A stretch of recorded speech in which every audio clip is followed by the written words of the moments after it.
You can measure the size of an elephant. You can clock the speed of a cheetah, but you can't quantify the heart of a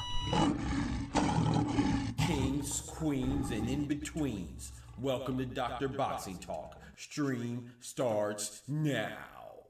The champ is here! The champ is here! The champ is here! The champ is here! The champ is here! The champ is here! The champ is here! The champ is here!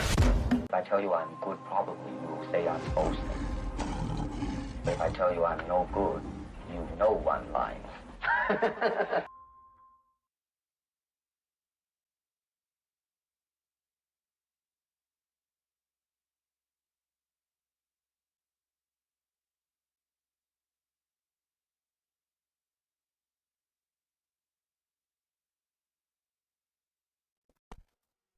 Yes, sir. Yes, ma'am. If I tell you I'm good, probably you'll say I'm boasting. But if I tell you I'm no good, you know I'm lying. Shout out to the late, great Bruce Lee, man. It's a legend right there, man. That's a fact, bro. Basically what he's saying is that people don't want you to be comfortable with who you are. They'll ask you a question and want your response. And then when you're honest, you know, they're going to say you cocky. No matter how much the evidence will prove your statement true. But if anything is negative coming out of me, boy, you know it's a lie. You feel me? Yes, sir. What it do, man? Ladies and gentlemen, boys and girls, dudes and dudette, brethren and sistren, men and women, kings and queens, and everything in between. Y'all know what time it is. The doctor's in the house. Yes, sir. We got Omari in the building. Let's hit this roll call real quick, man. We got Big Member in the building. We got Omari in the building. The Young Prince. We got my boy Oscar Perez, King Oscar Perez in the building. You got King Kendrick Daly, Big Member in the building. Yes, sir. Yes, sir, man. He said them guys want yay sayers. You feel me? You feel me? Ain't nothing, you know, there's nothing wrong with being confident. That's not the same thing as being conceited. You should know who you are, you know what I'm saying? You should know what you offer. You should be confident in yourself, you know what I'm saying? People who are insecure don't like confident people. Now, I'm not saying that there's not cocky assholes, and you know what I'm saying? I'm not advocating for that, you know. But I'll tell you this. Yo, we got Slim Reaper in the building. We got Team Slime in the building. It's like Dragon Ball Z, man, you know. Goku was humble. but Goku never thought he was weak. And he always gave his best effort, and he always thought his best effort will be able to handle the situation. You know what I'm saying? Whether he was right or wrong. Yeah, I know we got some Goku haters and stuff in the chat. You know what I'm talking about? That's crazy. How you hate Goku is crazy, bro. You know what I'm talking about? Hey, you know, hey, it is what it is, man. But yeah, man, before we get started, let's go ahead and say our prayer. We have a lot of stuff to talk about today, man. I got my notes, and I got a full slate. Look at all them notes. Box side, all them notes. Sheesh. This might be a deep show, a long show, but it'll be a good show, good Lord willing. So join me in the prayers, man. Please join me by your heads if you indulge. If not, chill out, have a Coke and a smile till we get done. It won't take long. Dear Heavenly Father, Lord, we thank you for bringing us into this new work week, and we thank you for starting our week off, hopefully in a peaceful, joyful, and graceful manner with yesterday, you know, ending our weekend. Lord, we ask you that you continue, if Sunday was a good day for us, which it should have been, please let us start over. If it was not a good day, which it should have been, Lord, please let today and every day forward of the rest of the week be a great one, Lord. And those of us that are going through hard times, please remind us to always look up towards you, and you should be our first resource that we utilize. You know, we should go to you for consultation.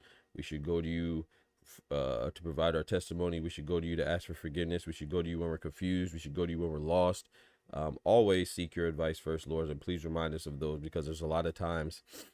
Please remind us to do that, because there's a lot of times in our life that we don't know how we were able to overcome the obstacles that are in front of us, and then we look back, we realize that it was you.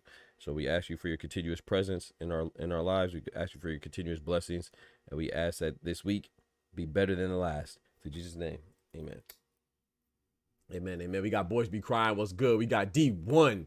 Hey, man, y'all go check out my boy D1, man. D1 be keeping it funky as a donkey and a chunky monkey. You know what I'm talking about? Shout out to my guy D1, man. Dude is funny, man. He be having me cry. I'm like literally crying. He don't even be knowing it, bro. He be spitting facts too. You know what I'm saying? It's not even, that's the thing about boxing talk. All this stuff is opinion, man. No matter how articulate one may sound, no matter how educated one may sound, no matter how passionate or entitled or ignorant one may sound, it's still opinion. You know what I'm saying? So I appreciate somebody who has a real authentic opinion, and D1 definitely has. He has that, you know what I'm talking about? So yeah, man, go check out my boy D1, man. Angry #angry white man, you know what I'm talking about? Goku gave his best effort at everything except being See, there he go, bro. How you hate on Goku? It's crazy. The man Goku tried to save the world, bro, and you talking about he ain't a good daddy, bro. That's the best dad. He done sacrificed himself. He might be your dad, you know what I'm talking about? He might be everybody's dad, you know what I'm talking about? The man sacrificed himself to save the world, bro, not just his son. You see what I'm saying? That's crazy, bro. This man that killed himself multiple times. You talking about he ain't no good papa. He said an admin prayer.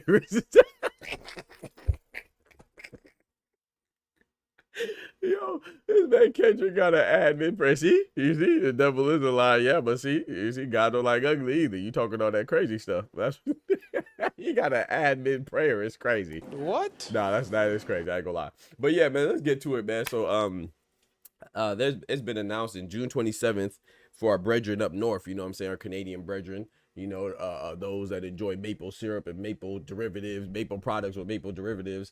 Shout out to them, you know, Air Canada.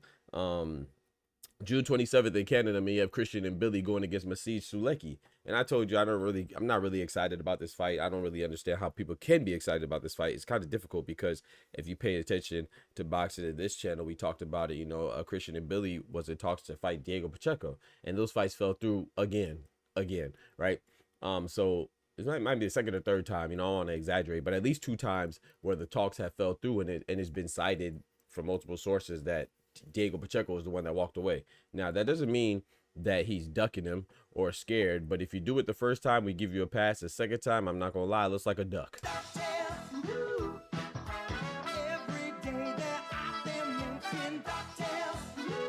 However, I'm gonna withhold judgment because that's part of negotiations too. Maybe 2 times the negotiations fell through.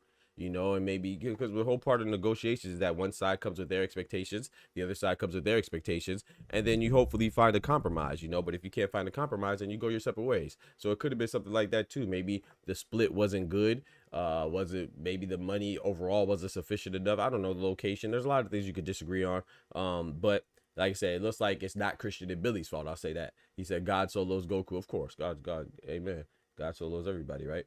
But so Christian and Billy pivoted, right? And he's fighting Masij Sulecki. And the reason why I'm not excited, no disrespect to Masij Sulecki, but Diego Pacheco, he's not fighting Diego Pacheco, but he's fighting a guy that Diego Pacheco stopped before he fought Steven So-Called Nelson, if I'm not mistaken.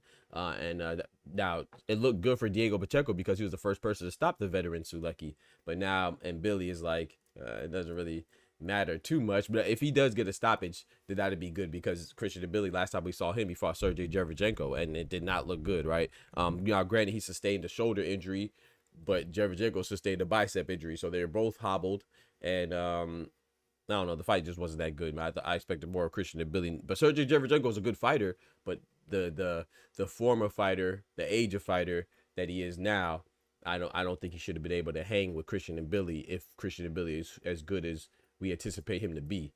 So we'll see, man. So this is a pretty big fight for him, not a big fight for the general public, but a big fight for him to make a statement and re-galvanize his fan base. You know, at least for me, you know what I'm saying.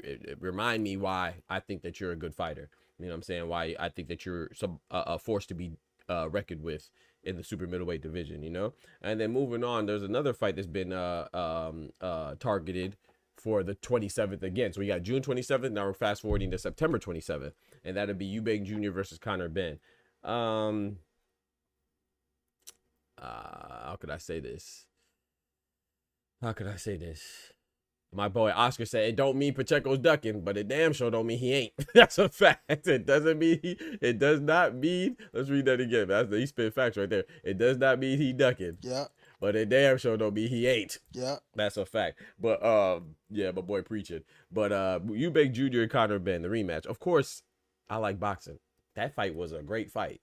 You know, it was exciting. It had ebbs and flows. It had ups and downs. You know, this person took the momentum, that person took the momentum, so the pendulum was swinging as far as the momentum goes, and who had the advantage and who had the disadvantage during the fight between Conor Benn and Chris Eubank. Plus the historical meaning or implication that it has, because you know their fathers, Eubank Sr. and Nigel Benn, fought twice, right? They fought. Chris Eubank Sr. stopped them the first time. The second time they had a draw. You know, and so they're kind of picking up where their fathers left off. So that's always going to be exciting and intriguing, you know, the historical implication that it has on their family and the country. However, you got to remember that they both compromised themselves. Conor Benn was moving up. Chris Eubank was essentially moving down or staying down too long to a weight that he can't really be at comfortably at 160, right? There's been rumors of him going to 168. Remember, there was a rumor of him fighting old Cinnamon. And so the reason why I don't like the fight is because, once again, they're going to compromise themselves again. And while it is a good fight, you don't want the fighters to be hurt. You don't want the fighters' welfare to be in jeopardy any more than it already is by participating in a brutal sport like boxing. You know, but most importantly too, I think even more important than that, if you don't want to even care about their safety, right? If you don't really care, it's like, oh, they signed up for, you know, some people are like that. That's true. People make their decisions, but that don't mean that you should want to see them get hurt or be okay with it. But more importantly than that, I don't think that the rematch is justified. They had momentum shifts, but to me, it wasn't so often to where it was a close fight. Like, Chris Eubank got hurt. Conor Benn got hurt more times, I think. But I thought it was a definitive winner. Like, it was nothing questionable about the win. It was an entertaining fight. It was a close fight. It wasn't close enough to justify a rematch. And I'm just kind of over these rematches happening just cause. You know what I'm saying? Like it started to feel like okay, bet. It's not even about the competitiveness of the fights. It's just about the popularity of the fighters. Like, when is this, like, what are we doing? Like, you know what I'm saying? Like, the fights that should have a rematch or could have a rematch, we're not getting them, aka Chantel Cameron versus Katie Taylor. Chantel Cameron beat Katie Taylor the first time. Katie Taylor beat Chantel Cameron the second time. They both responsible for taking each other's undefeated record. Yet where's the trilogy? Oh, but we're going to get a trilogy with Katie Taylor and Amanda Serrano because they're both popular.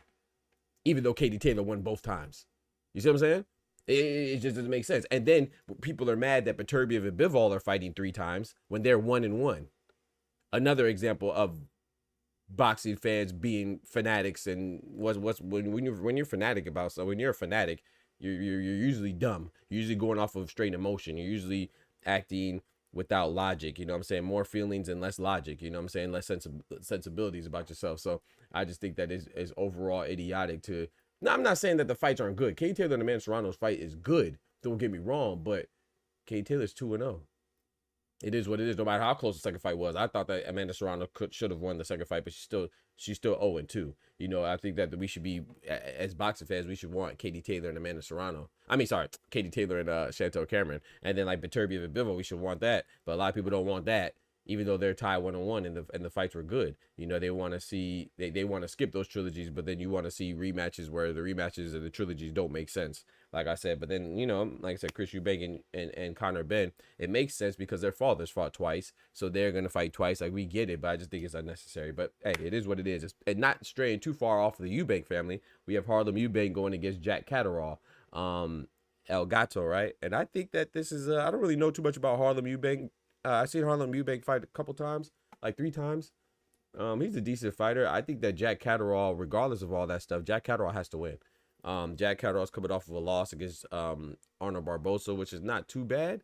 But then when you think about how Arnold Barbosa just performed in his last fight, oh boy, you know, against Teofimo Lopez, he looked terrible. And I honestly felt that Jack Catterall would have put up a better fight against Teofimo. Not saying it would have been more exciting, but it would have been a better, more competitive fight in my personal opinion.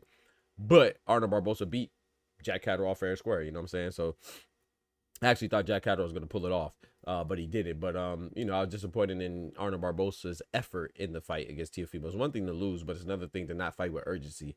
I felt like he didn't have any effort. And in his defense, which is not really a defense because it's not basketball where you play back to back, right? You have time in between to train and stuff, but he has been going through a lot of fights, right? Arnold Barbosa, I personally thought he lost to the Irishman Sean McComb on the undercard of Haney and Garcia, but he got the victory, right? So shout out to him, kudos to him. And then he fought after that. He fought was it Jose Carlos Ramirez? Did he have a fight in between that? He might have had a fight in between that. I'm not sure, but I think I know he fought Jose Carlos Ramirez and he won that fight. I actually thought that Jose Carlos Ramirez was going to win that one too. He surprised me. And then he fought Jack Catterall and he beat Jack Catterall too. And I thought So this, and I thought Jack Catterall was going to win. So Arnold Barbosa has been proven to be wrong. But going into Teofimo, I had Teofimo winning, and this time I was correct because I don't really change my stance. Like I felt like, no disrespect to Arnold Barbosa, but I feel like he was kind of overachieving against Carlos Ramirez and Jack Catterall. But nevertheless, he won. But then, you know, he just put on a terrible show, in my opinion. Like it's one thing to lose, but it's one thing to not try. I feel like he wasn't really willing to go in there and trade with Teofimo after talking all that trash. You know what I'm saying? Not only did he smack you in the ring, but he smacked you outside the ring too. Smacked you twice. He smacked him at the press conference, bro. Damn. It's like, I'm sorry. That should have been motivation enough to go to approach the fight with more urgency, I would have thought. But hey, it is what it is, man. It is what it is, man. He said not wanting to see Bivol Beterbiev trilogy is heresy. Facts. I don't really understand it, bro. But hey, to each his own, man. People get bored easily, I guess, and they feel like it's going to be more or less the same. But to me, it's more or less, they're right. It is going to be more or less the same. More or less the same great boxing. I think so. You know, I understand you want to see a fresh meat, pause. You know what I'm saying? I know you want to see the new thing, which is Benavidez, right? A lot of people want to see, yeah, we going to pause that. No, did he? I know they want to see Benavidez versus like Bivol or something like that, but bro, wait, bro. After the trilogy, like, what are we talking about? You know, ideally, we want to see trilogies consecutively, right? Back to back to back, right? That was a big complaint about Canelo and Triple G trilogy, was that it happened too far in between, right? The second and third fight was like 4 or 5 years after, or 3 years after. I think it was like 3 years afterwards, right? Because the trilogy between Canelo and Triple G took 5 years to complete, if I'm not mistaken. The first two happened pretty quickly, but then the last one had like a 3-year gap, and people complained about that. So then now you get it in a manner which makes sense in a timely fashion, and now people complain about that too. That's why, like I said with the Bruce Lee statement about if I tell you I'm good, probably you'll say I'm boasting, but if I tell you I'm no good, you know I'm lying. It's like, bro, just be comfortable who you are, because, you know, people are gonna have their opinion anyway, you know, and it doesn't even have to make sense, you know. And the Bruce Lee quote, I love it because he was just like, hey man, if I tell you I'm good, then you'll be like, oh man, you full of yourself. But if I tell you I'm no good, you know, which is most important, you say, hey, you know my track record. You know I'm lying. If I tell you I ain't good, boy, I love that quote, man. If I tell you I ain't good, you know I'm lying, boy. So at some point, it's like, don't even say nothing, you know, don't even ask me, because either way, you're not gonna be happy. One hand you're gonna say I'm a liar, the other hand you're gonna say I'm cocky. So it's like, bro, just don't even say nothing about the fights, because if this fight happens, if it happens this way, you're not gonna be happy. If it happens another way, you're not gonna be happy. So just shut up and have a coke and a smile, man. But yeah, man. So I think Jack Catterall, though, going back to Barbosa, I think Jack Catterall, this is his last chance. Not last. He's English, right? That's the benefit of being from England. It's not that he won't have a chance to be a serviceable guy, a guy that has a following, because England is so big on boxing. I think, me personally, I think England and Mexico have the best fan bases. I would say I would lean towards England even more so, having a better fan base as far as loving boxing, you know. So that's good on that hand. So he could still be a star, a local star, a national star, right? But as far as being a world champion, I think this is his last chance. I think if he loses Jack Catterall, you got to remember, Jack Catterall lost to Josh Taylor. He got robbed, whatever you want to say. It was a close fight. Either way, he lost that. You know, and then he bounced back with avenge that loss, and then he went on a nice little streak, you know, and then he messed around and lost to Arnold Barbosa, right?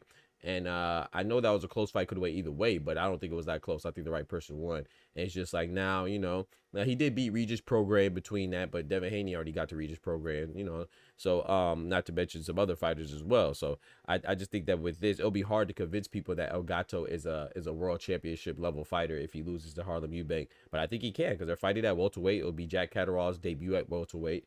And Harlem Eubank's a pretty good undefeated fighter, you know. But once again, he's English, right? And this is what I say when I say he's English. I'm not, no, shout out to my English boxing brethren and sistren. But what I mean by that is that there's pros and cons with everything, right? In England, it's such a great boxing community or society that they might show too much love. Like, for example, shout out to Derek Warchesora. Could you imagine if Derek Warchesora was from America? Do you think that he would have the following he has? No, we'll call him trash. We'll call him garbage. We'll call him, what's the other word? We would call him basura. You know what I'm saying? Know your fucking place, trash. He has 13 losses. You see what I'm saying? I mean, for example, like Gabriel Rosado, he's trash. You know what I'm talking about?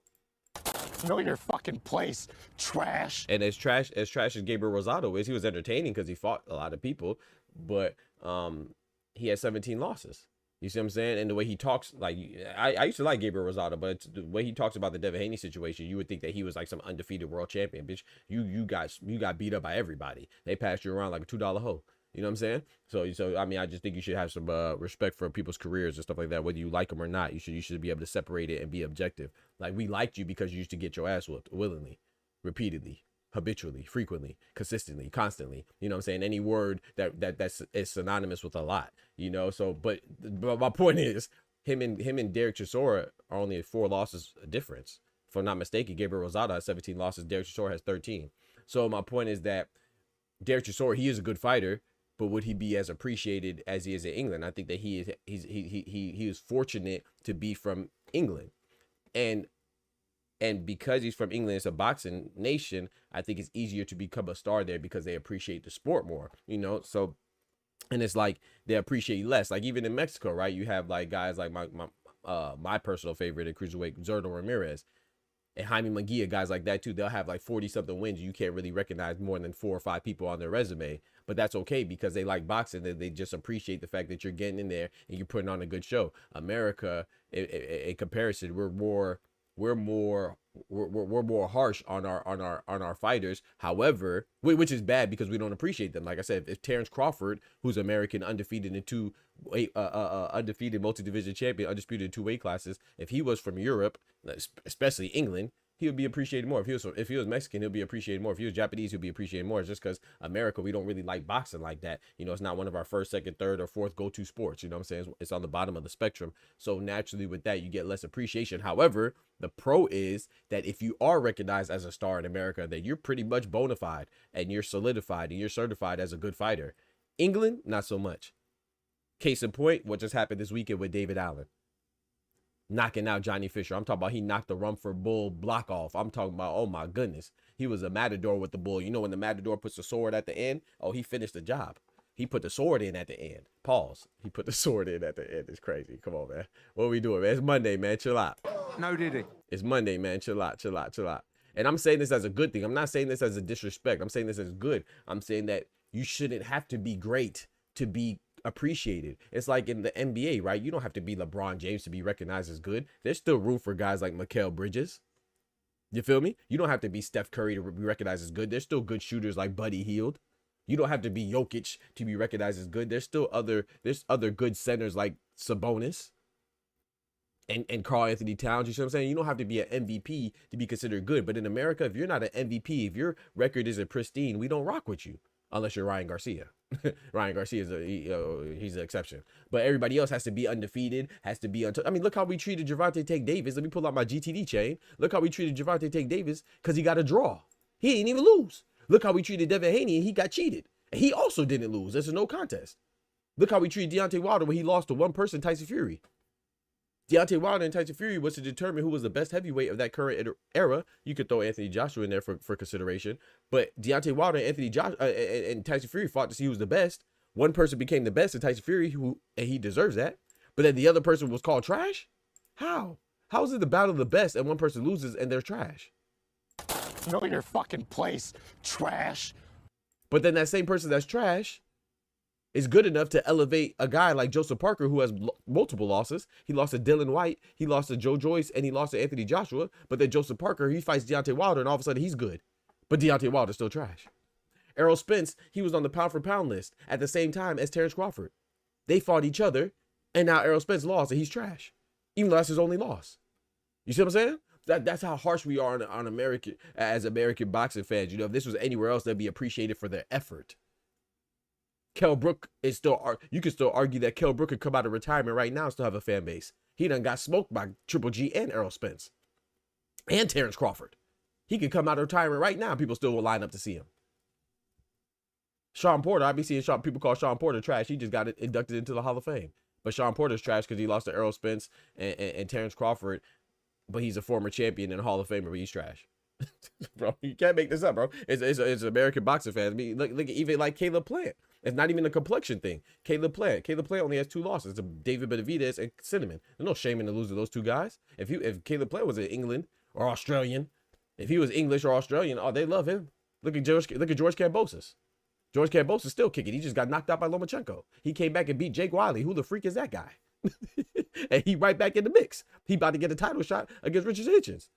All from getting stopped by Lomachenko and then beating a guy named Jake Wiley. Who the fuck is that guy? Who the fuck is that? No damn well, man. Who the fuck is that? So if you don't understand that, then I don't know what to tell you. But my point is, my bigger point is that it's a good thing and a bad thing. So the good thing is that you get appreciated. You be like Derek Warchisora. You'll be a guy who could, like Dalton Smith, who could be 28, 29 years old and not fight barely anybody recognizable on his resume and still have a big following and not and seeming like he doesn't want to even touch the world stage, right? But you can still get appreciated. So but that's the good thing. But the bad thing is that sometimes it gets a little hot and you may not anticipate it. Like Johnny Fisher, when David Allen KO'd Johnny Fisher, right? No disrespect to David Allen. I think David Allen is a good fighter, but you know, he was fresh out of rehab, like Amy Winehouse. You know what I'm saying? Rest in peace, Amy Winehouse. He was fresh out of rehab. You know, he admits that he was on drugs and stuff like that, and he's getting his life back together. Big salute to him, man. That's the beauty in life, not just boxing, but in life, man. You know, where you can be in a low moment, but if you keep going, that's what I said in the thing. Go check it out in the super chat. Life can have you lost, but it's okay to be lost. You know, you look up for direction, but just don't stop moving forward. You can move forward. Even if you move forward in the wrong direction, at least you're moving. Don't stop and get stagnant, because that's when you really lose. So you just keep going, and you never know when you go from a low point to a high point. Like, shout out to David Allen, man. Much respect to him. But Johnny Fisher, the Rumford Bull, who did he fight? Alec Babbitt? No disrespect to him, but who was that guy? You know, like, he doesn't have anybody that he beat. And then when you get put in the hot seat against a David Allen, who's a veteran, even though he has like 6-7 losses, he's a veteran who's been in there with guys. even if he came up on the short end, he's been in there with higher caliber guys, and you haven't. And the thing I respect about David Allen, he wasn't saying anything bad, but their first fight, he was a beneficiary. Johnny Fisher was a beneficiary of a robbery. He lost that fight to David Allen the first time. Much respect to Johnny Fisher for embracing the challenge. He could have walked away, probably should have walked away, but he was like, no, man, I got to give it back. And I respect Johnny Fisher for that, but obviously it was a wrong choice. And David Allen told him, he said, no, I don't want to have the rematch because this could really hurt his career. And he wasn't bluffing. That's just like what Bruce Lee said. He said, hey, man, I'm telling you right now, this is not a good choice for him. And he didn't say it in a cocky way. He was just really looking out for the preservation of the young bull, the young Rumford Bulls, a career. And Johnny Fisher shot to him. He wanted to get it back. He wanted to prove that it wasn't a robbery. And he went in there and he got smacked. He got smacked. And that's what it is. It's hard to tell when you're an English guy. Shout out to our English brethren and sister. And it's hard to tell who's really the goods and who's just a guy who they're feeding people and opponents to make them look good. You know, like that. I say this all the time. Even Moses Atama, I'm still not sure if he's good. I think he's good. You know, especially when he stopped Dempsey McKean. That was dope. You know, I think it was like a first round or second round stoppage. He looks good, but I don't know. I really don't know, because Johnny Fisher just got cooked by David Allen, and David Allen told him. He said, "Hey man, don't fight me again." And now, fast forward 2 hours later, now the man's a highlight reel. He's a knockout of the year candidate. I mean, he got cleaned up. You feel me? So that's the bad side of having such a strong fan base in boxing, is that, you know, they just love boxing so much. It's hard to tell who's really the goods and who's really not, you know, until they hit that world stage, until they go and they fight like a high competition, you know, like shout out to Tyson Fury. He proved himself. Anthony Joshua proved himself, but it takes a lot. There's a lot of guys from England that we just don't know how good, at least I don't know, you know, and because a lot of times you get let down because they just get, it's like they're on the top rank diet, you know, when Top Rank could build a star, right? Look what they did with Edgar Berlanga, you know, and some other guys right now, what they're doing with Emiliano Vargas and Abdullah Mason, but it's still hard to tell how good they are. I think Abdullah Mason is very good, but it's still hard to tell because we don't know the competition that they've been fighting. You know, some of the fighters that they fight, I'm familiar with, but a lot of them is like, okay, bet. I don't know if this is just a good stylistic clash. If it's just a good fight for you to look good stylistically, you know.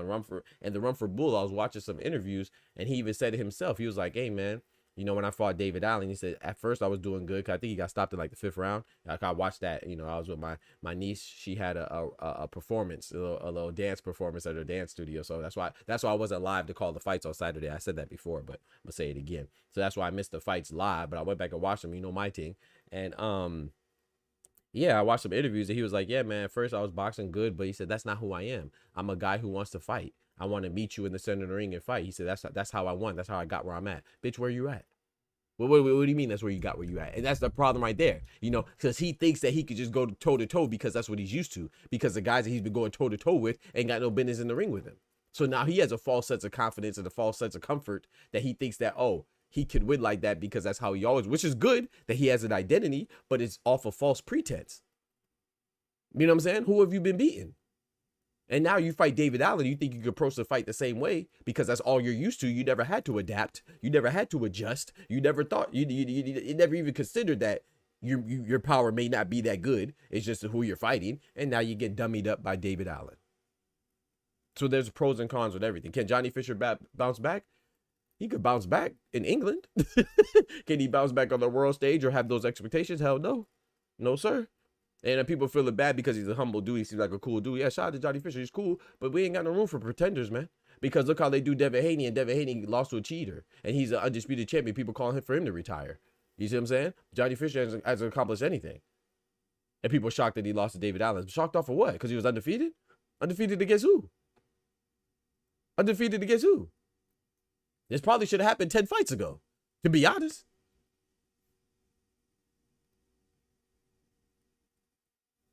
I'm just saying. I mean, look at Khalil Cole. Khalil Cole just lost to Gallegos, right? No, where's the pity party? If you lose to a guy you're not supposed to lose to early in your career, that's what's supposed to happen. I mean, come back and show us that, hey, man, it was an accident. But Johnny Fisher, that was a rematch to really what should have happened the first time. He could blame the Saudi Arabia. I believe it was a Riyadh season, right? I believe it was a Riyadh. I think it was part of Riyadh season and in Riyadh, you know, because, you know, every fight in Riyadh season is not in Riyadh, and every fight in Riyadh's not part of Riyadh season. You know what I'm saying? So, but yeah. But anyway, he got away with one, and he should have been wise and left it alone. But you know, respect to him for wanting to get it back. But that was wrong. He should have listened. David Allen told him, "Say, don't fight me again." And he actually initially rejected the rematch, and then now, according to reports, they have a rematch clause. They might fight again, and Johnny Fisher gonna get put in the dirt again.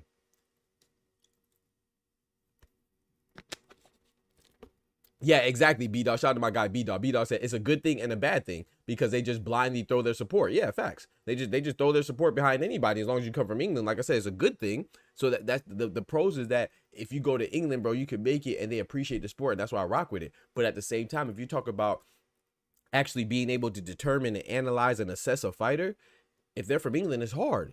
It's very hard. Like I said with Moses Atama, I'm still not convinced about Moses Atama. He said Moses Atama gets called the next Tyson because of the highlights, but he hasn't fought anybody close to her. Exactly, Oscar. Let's read that again. He said Moses Atama gets called the next Tyson. You know, he said he gets called the next Tyson because of the highlights. Yeah. But he hasn't fought anybody close to world-class level. Yeah. And B-Dog said it's a good thing and a bad thing. Yeah. Because they just throw their support behind anybody blindly. Yeah. And that's a fact. Yeah. So it's like, I'm not saying this. I hope people, you know, shout out to my English brother and sister. I'm not saying this to diss anybody. I'm just saying that it's hard to tell. It's like Edgar Berlanga, if you want me to take it to an American, right? He's Puerto Rican, but you know, Puerto Rico's part of America. Just clear that up for some people that don't know. But the American, right? Edgar Berlanga, he had 16 wins, 16 straight knockouts consecutively in the first round. To me, that's still impressive, even if you're fighting tomato cans. But when he stepped up in competition, not only did his knockouts slow down, they stopped completely. So it was more of a, even though it was impressive still, you know, I feel like they don't have to be mutually exclusive. I could be impressed and still acknowledge that they weren't against top level guys. But, you know, the more important part is that because his knockout suddenly stopped once he stepped up in competition, I think that it's a testament to, it's more of a testament, more indicative that he was really being fed guys that are conducive with making him look good, you know what I'm saying? And but still, like I said, I'm still impressed that he could look good in less than 3 minutes 16 times in a row, you know.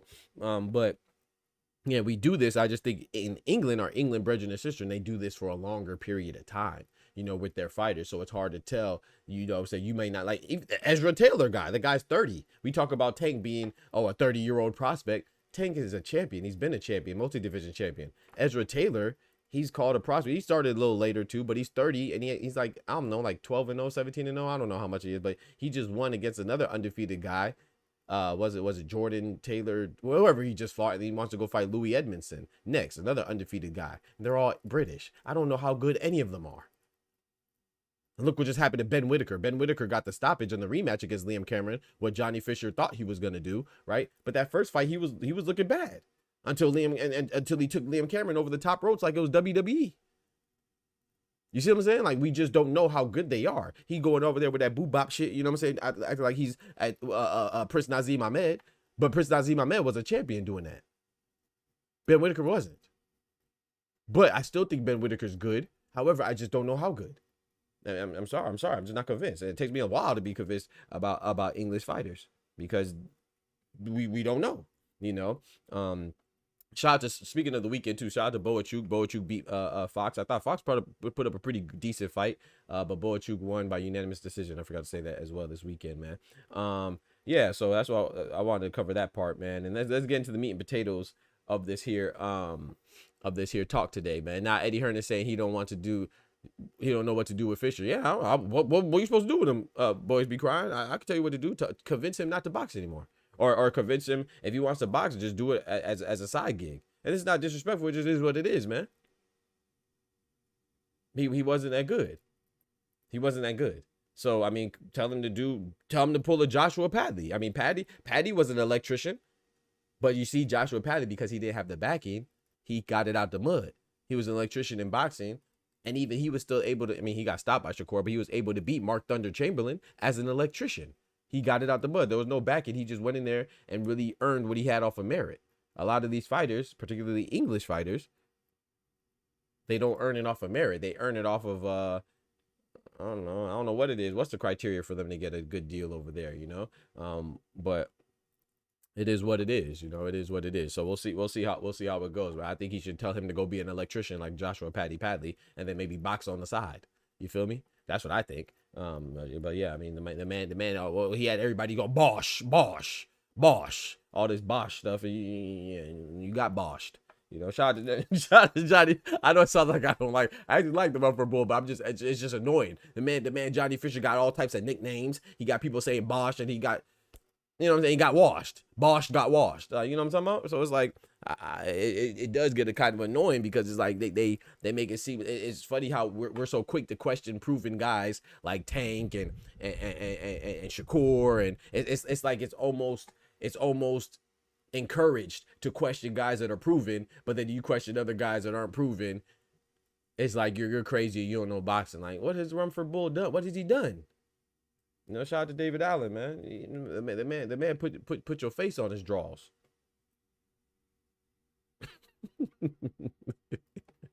The man put your face on his draws. And put your face on your ass. That's tough. Boychuk didn't look very, yeah, he didn't look too impressive. But I would say, you know, sometimes you got to get through those ugly fights, you know. Fox is stay. We got Isaiah, big member in the building. My boy Isaiah says you can box a Hall of Famer and it'll still be trash in the US logic. Yep, exactly. UK logic is a boxer loser fighting a nobody. The UK fans love you and still want to see right. So that's what I'm saying. I think, bro, I probably would have been a boxer in the UK. I ain't gonna lie. Because, you know, my amateur background, you know, I probably would have kept doing it while I was in school as opposed to stopping, because I have that mentality too. It's like, oh, I want to make sure if I'm doing something, I want to be good, and I want to dedicate, but I wanted to make sure I got my doctorate. You know, that's something I said I would do. I told my mom and my pops I would do, so I did it. You know what I'm saying? That's why I stopped boxing. But if I was in the UK, hell, shit, I could have went for my PhD, had a job, had a whole nother job, and boxed. You know, they don't care. It's just the fact that you get, which is dope, like I said, but it's just hard to tell who's the best. I mean, who's really good and who's really not. Who's phony, who's fake. I remember that song by Swiss Beats. That's the type of people I hate. You know what I'm saying? It's hard to tell who's phony and who's fake in boxing over there. This is what it is. But like I said, I'm saluting them, but I'm just saying the pros and the cons of that. You know, don't forget to smack that like button, man. Smack that like button. He said, listen, I bet Eddie Hearn DM as we speak. Get me in the UK, I'll be sorry. Yeah, facts. I'm telling you. Yeah, yes, sir.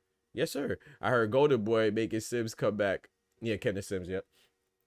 So yeah, man, shout out to yeah, that's a fact, man. So yeah, go check it out, bro. Go do that. Go check it out, man. But yeah, moving on, man. I want to see I want to talk about another Eddie Hearn fighter, man. Speaking of Eddie Hearn, man, Jaron Ennis. Jaron Boots. Ooh, shout out to the transition. Look at my boy George, the last Patriot, coming with that hello yellow, dropping it on the fellow with that bread, that cheese, that butter. These biscuits.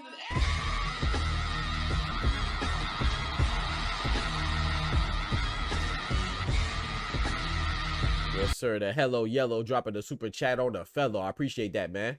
Yes, sir. Dropping that graffiti on the chat walls. I appreciate it, man. George, the last Patriot, my guy. What's good? Oh, we got Dub in the building. King Dub in the building. Yes, sir. Got a lot of kings in here, man. King Dub, King Kendrick, King Isaiah, you know. Big members. Appreciate that. He said, once again, people are crying about another Eddie Hearn hype job. Newsflash. Hearn has always believed in throwing prospects in the deep end. Yep, that's a fact. He doesn't go too many soft touches. Yep. School of hard. But that's the thing, though. We can't complain. I mean, I don't complain about that. I think it's great. Because but my issue is this, though. It's like, it's not an issue, but it's just saying, from my point of view as a fan, it's hard to tell who's really the goods or not, right? Because like you said, George, he threw Khalil Cole with Marcos Gallegos. And it's like, yeah, we could talk trash about Eddie. But then on the other hand, if you go the other route, then we talk trash about Top Rank just feeding guys guys to make them look good, or even Oscar De La Hoya, right? We want to see guys in there with good opponents. And when Eddie Hearn does it, then they talk trash. But I will say this though, I don't the problem with Eddie Hearn is that it doesn't come off like it's intentional. Like, I don't think he be knowing, you know, like at least with Top Rank and Bob Arum, it was known that Jared Big Baby Anderson, they told him, hey man, don't you go fight Bacoli. You better leave that bad man out of the Congo alone. Don't mess with him. And he wanted to do it because the money enticed him, right? And he got dummied up. So that's basically what happened. Johnny Fisher is just Jared Anderson. But at least Jared Anderson had a few more recognizable opponents. He had a couple former champions and stuff like that. So I would say that Jared Anderson had a little more merit behind him than Johnny Fisher did, you know, but at the same time, still it was a similar situation. But Bacoli only had one loss. David Allen had 7 of them things. or 6 of them things, however many losses he has. So I would say even Bacoli had more merit than David Allen, and then Jared Anderson as a prospect had more merit than Johnny Fisher, but it's still a similar situation, man. Shout out to my guy George Last Patriot, man. Shout out to my guy, man. He said, do like Eddie. My guy Ryan Frazier, big North in the building, man. Shout out to my guy Ryan Frazier, man. Go check him out, man. Boxer Talk up north, man. That's my Canadian brethren, man. Big North. Big member in the building, man. Dope dude, dope content. Like I said, even doper person, man. Go check him out, man. He really put you up on game when it comes to this Boxing Talk. He was on late last night. I was in there. I was quiet.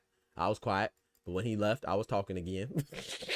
Shout out to Friday. But now I was in there, man. Shout out to my guy. Y'all go check him out, man. He's one of the few people. That's how you know I rock with him hard, because he's one of the few people that has a green light to drop in their link in the Discord. You know what I'm saying?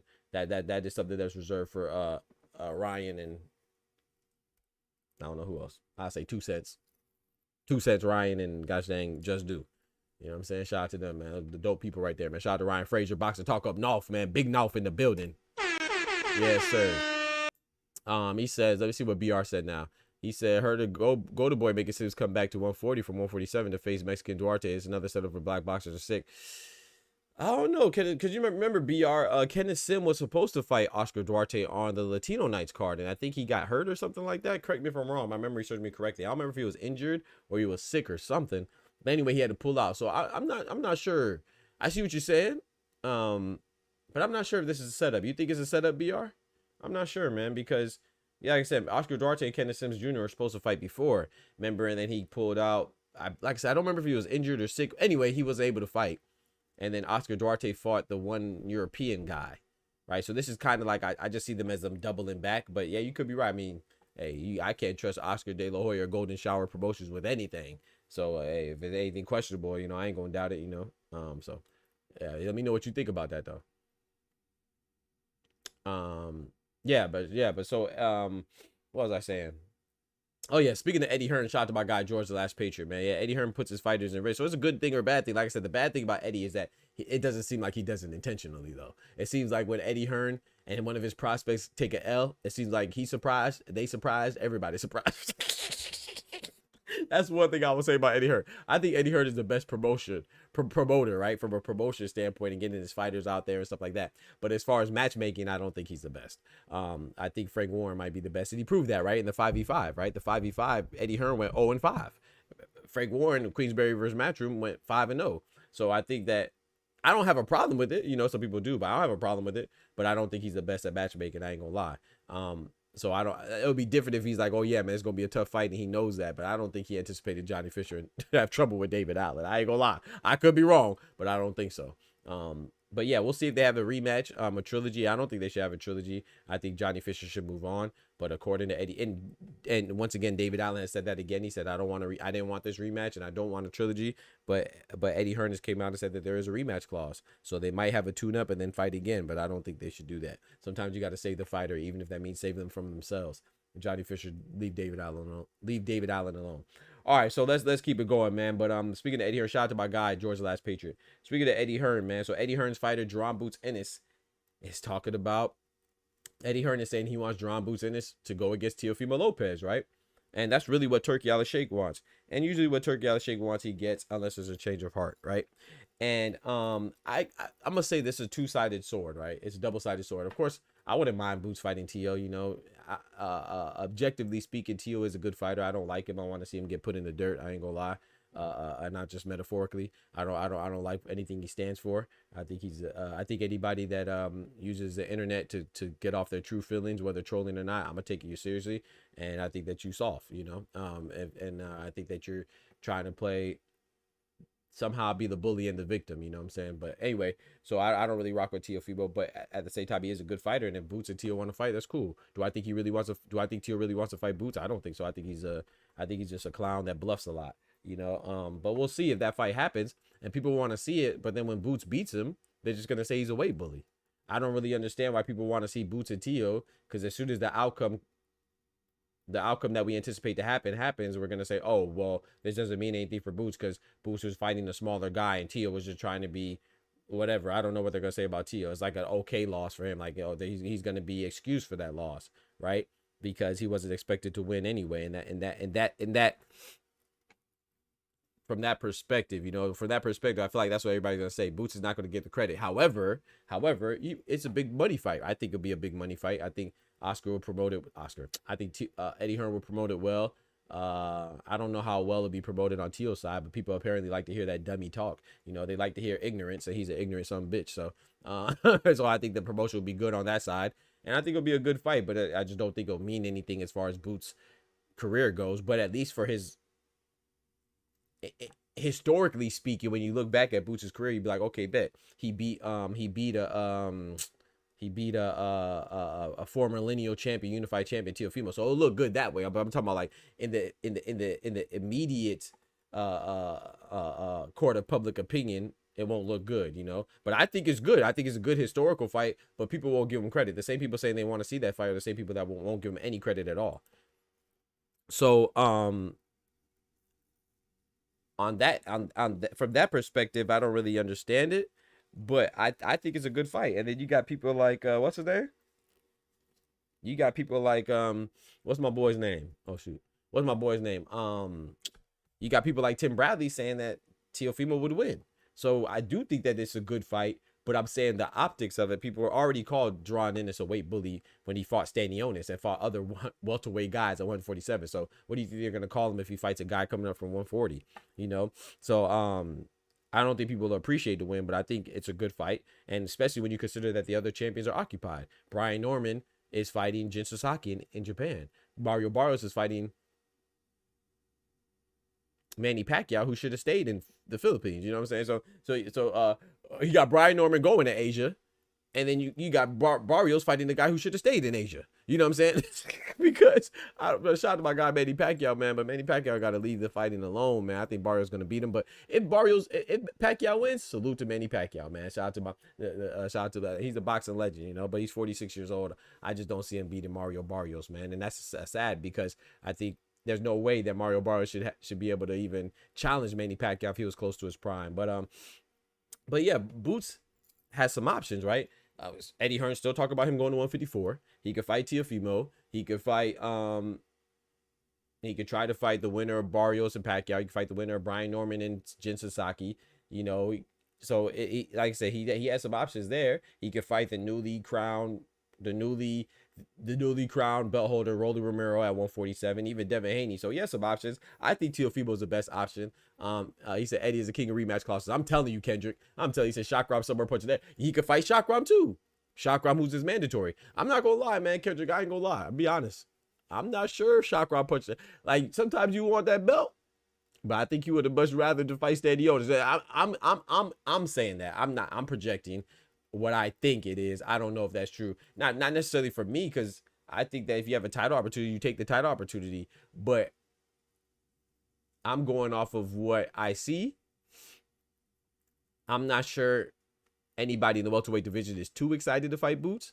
So I'm not sure how, you know, maybe, you know, the good thing about Shakram is the mandatory for Boots, WBA, but he's with Matchroom. So if anybody, you know, with them being on the same promotion, that fight is easy to facilitate. And I think it's also easy to step aside too, you know what I'm saying, and circumvent, right? Because maybe he'll take some more step aside money to let another fight happen with Boots and Teofimo. I don't know. I'm speculating. I don't know that for sure.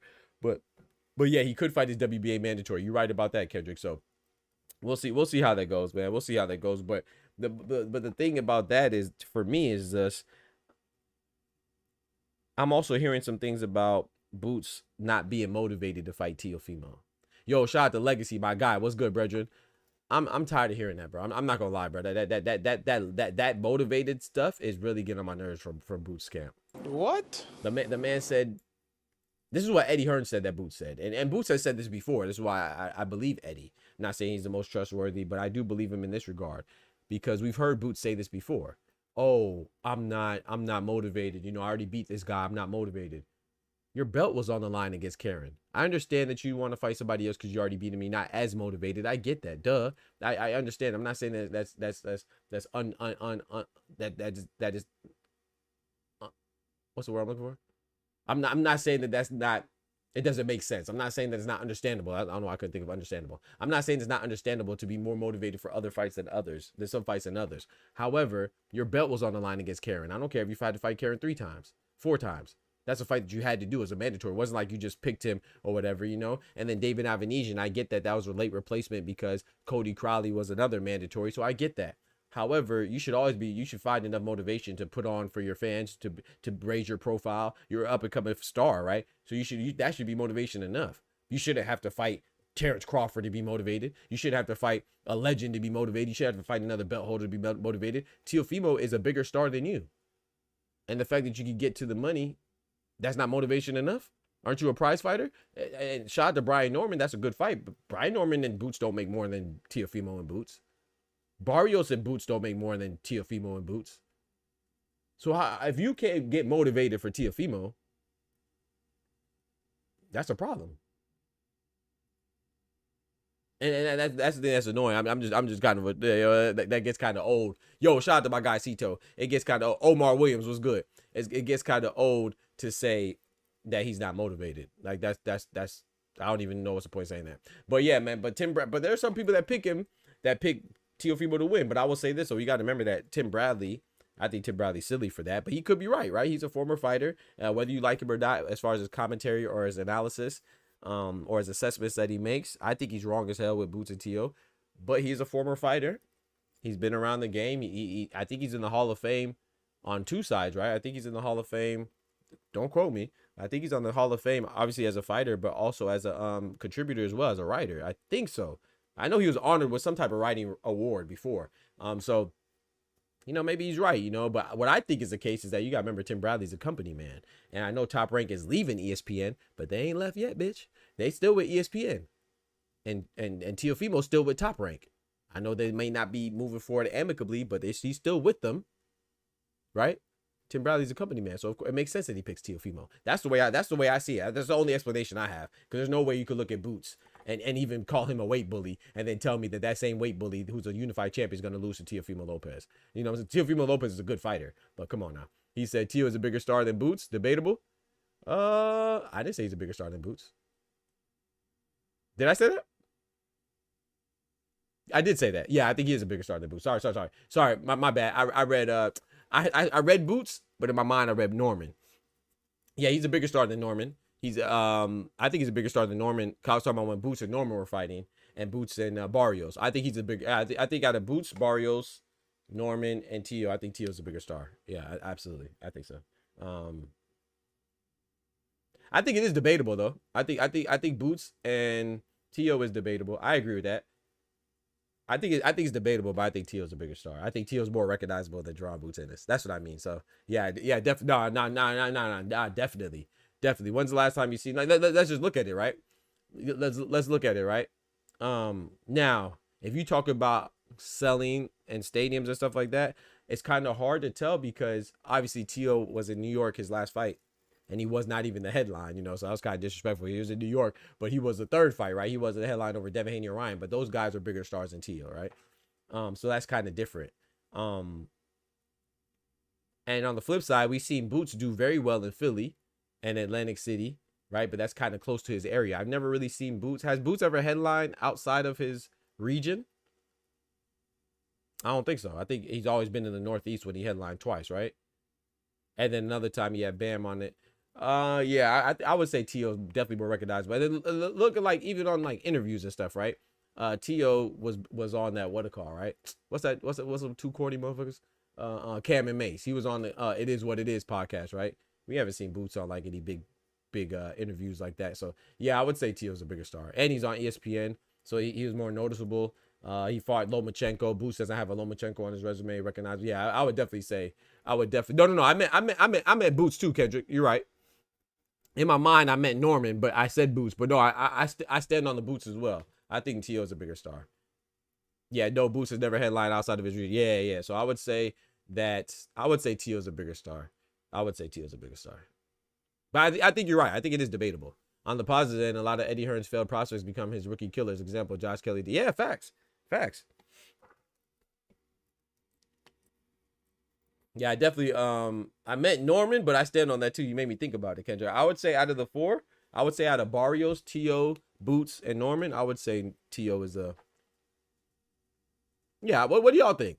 I mean, that's yeah, it is debatable though, but I would say Tio is, because Tio's been in there with Josh Taylor, you know what I'm saying, been in there with Lomachenko. I do think Boots has a bigger potential, but right now I would say Tio's more recognizable. I think so. Absolutely. What do we say if Tio beats Boots? Oh, if Tio beats Boots, Omar, ooh wee. If Tio beats Boots, man. If Teofimo beats Boots, that'd be crazy. I got to give him his credit. Like I said, I'm able to be objective. I don't like Boots. I mean, I don't like Tio, but I would never say Tio's not a good fighter. I do think he's overrated from the standpoint that people always give him an excuse for losing or not performing well. They'd be like, oh, you know, he steps up in big fights. No, he doesn't. He steps up and looks good against guys that who stylistically complement his style. Lomachenko complimented his style, and Lomachenko started figuring him out towards the end, and it started getting not bad, but it started getting worse for him, but he's still able to win definitively. Josh Taylor was another one that complimented his style, you know, even Barbosa. But Sandor Martin showed that Teofimo doesn't, in my opinion, he lacks adaptation. He's a very athletically gifted fighter, right? He has good twitch muscles, good reflexes, and talent, but as far as the cerebral part, I don't think he's a thinker. I think he's an idiot, you know, and I think that it shows in his fighting style. Like, he doesn't adapt. He didn't adapt against Sandor Martin. He didn't look that good against, what's the other dude name? Steve Claggett. He didn't look good against Jermaine Ortiz. Like, there's so many examples of him not looking good. So I just think that he lacks ability to adapt. You know, that's what I think it is. I think that either he's gonna look good against you and his stylistically, you're going to compliment his style, or you're not. That's it. There's no, oh, he looks good. He fights down to his opposition and he fights up to his opponents. No, he doesn't. Al Booger in the building. Big member in the building. Shout out to my boy Al Booger. Exactly. But he don't make adjustments. Exactly. He makes no adjustments. Exactly, Slime. You know, that's exactly what I think as well, man. Shout out to you. How we analyze the startup, is it based on sales and headlining or accomplishments? It doesn't really matter. I mean, however you want to, we talk about stardom. So accomplishment's not really indicative of your stardom, right? We're talking about, like I said, even if you want to talk about sales and we're just talking about visibility and recognizability, right? So all that will go to it, you know. You could take away accomplishments, but what helps Teofimo be recognized is the fact that he fought Lomachenko, whether a belt is on the line or not. You know, people say Lomachenko's a 18-3, but he's a Hall of Famer, right? Teofimo shared the ring with him. Teofimo shared the ring with Josh Taylor, who was recognizable at the time. He was recognized as the best, right? He was undisputed. So regardless of the titles being on the line, though, he's been in the ring with more recognizable opponents. So that by default is going to make him more recognizable. And then he's on ESPN, right? Which that is going to help his recognizability as well. So I don't really think accomplishments matter, but not when we talk about stardom, right? Look at Ryan Garcia. I think Ryan Garcia is a bigger star than Boots as well. Like, I'm talking about people who, if you say Teofimo Lopez, I think more people know who Teofimo Lopez is than Jaron Ennis, you know. But now if you want to talk about sales and stuff, like I said, that's why I brought up the region thing, because yes, Boots sold pretty well in the unification fight and in his fight before that. So if we're talking about numbers on who sells more, and you talking about that on stardom, I think that's kind of hard to do, because I've never seen Boots fight in Miami. How well will Boots do in Miami? How well will Boots sell in Texas? I don't know. I think he would do pretty good, but I don't know that. You know, we know that Teofimo has done pretty bad places, right? But at the same time, I don't know how. If he fought all of his fights in New York, let me see where he fought. Let me see where Teofimo fought. Let me check. Let me look it up so we could really talk about it. Let me see. He said fake news. 18-3 hasn't beaten the Hall of Famer. Can't give you Hall of Fame status. Let me see where he's fought.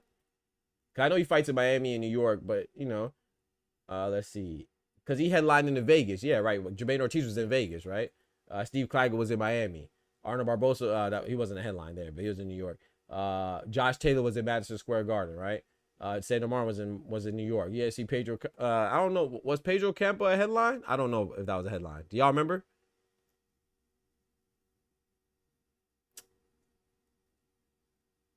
I don't remember where Pedro Campo was. I mean, I don't know if that was a head. I think that was a headline. Don't quote me though. I believe he headlined in Vegas. And then George Kambosos, we know that was in New York, and I think that sold pretty well.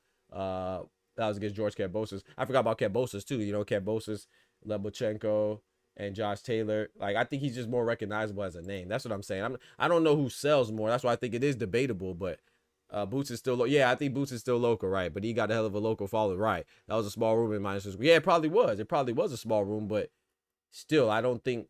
Now, if you like I said, if you talk about sales, I don't know who sells more. But then once again, you cannot omit the fact that Boots is still in that region, you know. So yeah, so I think Teofimo's a bigger name. He may not sell more, I don't know, but he's been to Vegas. He's been headlined in Vegas. He headlined in New York. He headlined in Miami. So yeah, I don't know. Teofimo Lopez, big power punch at 135, respectable power at 140. So against a drain Boots at 147, I question Ennis can get hurt. Yeah, I don't think Ennis can get hurt either. Boots is still, I think Boots is still local. I don't see Teofimo really going after this fight. We'll be pleasantly shocked if they actually make the fight. I agree. And shout out to my boy Oscar. He said Lomachenko being a Hall of Famer.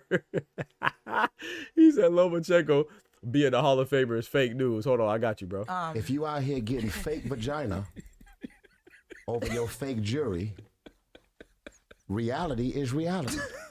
Boxing Guru says Teo never headlined a pay-per-view. That's true. He never headlined a pay-per-view. So I'm going Boots. I don't know, man. I think, like I said, Kendrick made me realize it's debatable, but no, I don't. I think Teofimo's way more recognizable, man. He said, I can't understand why Boots can't become more than a regional star. I know his personality is meh, but they need to bring in marketing team. I agree. I think he will, though. I think he will. Like I said, Boots still hasn't fought. Standing Onus was a unification fight, so I appreciate it. I'm sure Kendrick does, George, Boxing Guru, Team Slime. I'm sure y'all appreciate Boys Be Crying. But he doesn't have the opposition. That's why I think it's hurting Boots right now. Because the welterweight division is just shitty.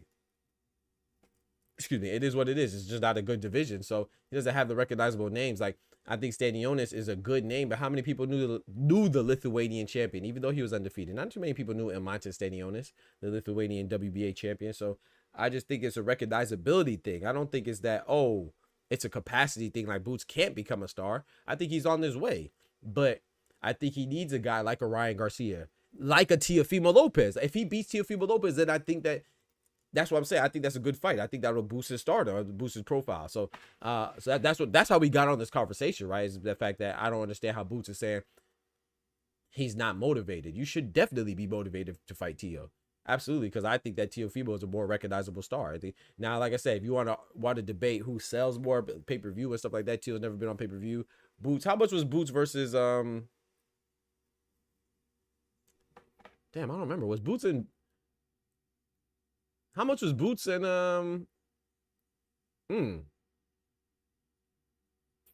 Because Boots, where was Boots at? Again, Boots in Stadionis and Boots in Karen. That was on the Zone, right? I don't quite remember. That was on the Zone. How much was it? I don't remember how much it was though. Teo headline Ortiz in Vegas. Yeah, I said that, Omar. I already said that. Yeah, you headline, but do you so they're asking, what about the viewership? You know what I'm saying? How many people tune in? So the fact that he has more, I'm not really concerned about that part. The fact that he has more headlines is what I'm talking about. The fact that he's more recognizable. I think Teofimo's far more recognizable than Boots. Yeah.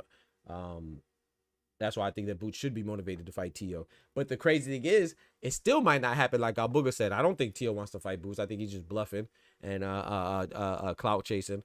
However,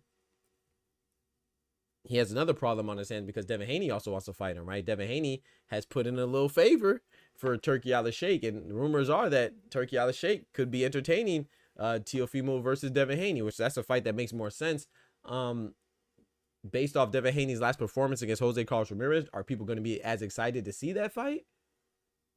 I don't know. You know, I will be honest. You know, as much as I don't criticize Devin Haney as much as other people do for his performance, because I watch boxing and I appreciate boxing to a different degree, to where I can appreciate the fact that he was able to wash a former Olympian and a former unified champion, Jose Carlos Ramirez, even though it didn't look the best, right? It was boring, but I think people are acting like Devin Haney lost. You know what I'm saying? It is important to be entertaining, but it's two sides of the coin, right?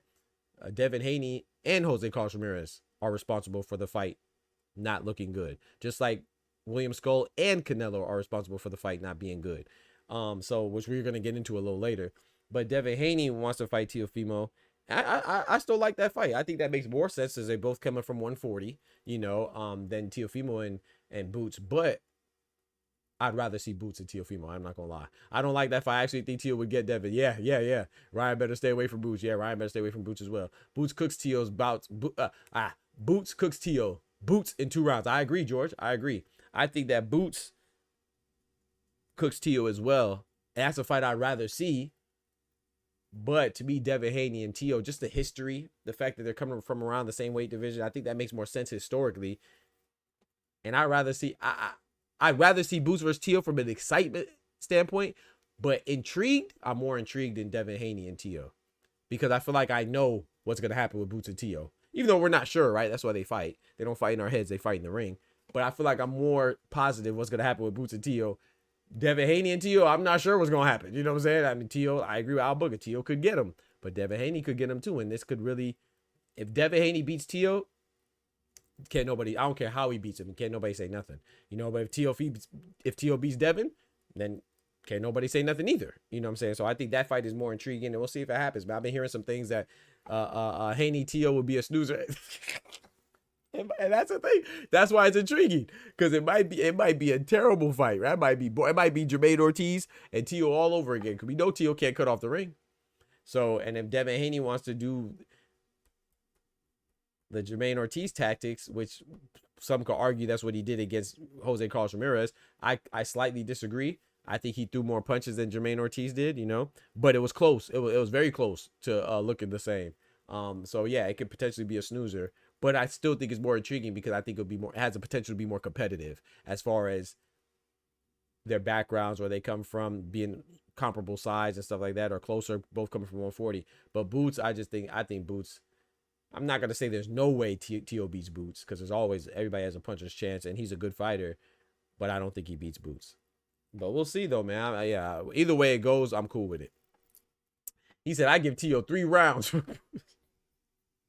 I think it goes longer than that. I don't think he beats him in 3 rounds. I think I would have Boots in 7.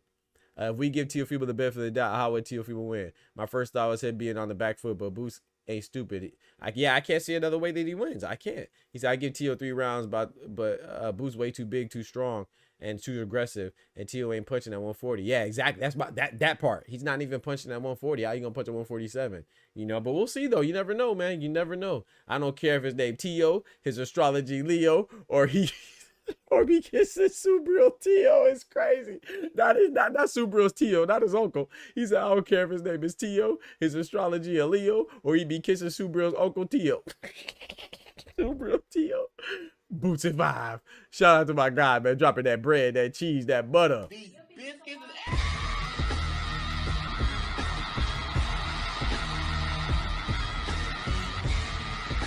My boy dropped the 5. All Boots at 5. I appreciate that, Oscar. Yes, sir. Dropping the graffiti on the chat walls, man. Always turning us up, man. I appreciate it. He said, I don't care if his name is Teo, his astrology Leo, or he be kissing Subriel's Teo. Boots at 5. So those of you that don't speak Spanish, Subriel's Teo is Subriel's uncle. So Teo is uncle. So he said he don't care if he kisses his uncle. And if you know about his uncle, we gonna go ahead and pause that. No, did he? Yeah, we gonna pause that. We definitely gonna pause that. Shout out to Subriel's Teo though. You know what I'm saying? That's me Teo. That's me Teo. That's me Teo. Yeah, that's Boo's gonna make Teo shit himself. Facts. I agree. But I give Teo a little bit more than that, man. I give him 7. I give him 7 rounds. But if you go listen to his quarters, like his quarter don't ever tell him nothing. His dad, bro. His dad is trash. His dad is a terrible trainer, man. To me, the only 2 dads that I don't really care for, that I don't like, is Teofimo's dad and Kid Austin's dad.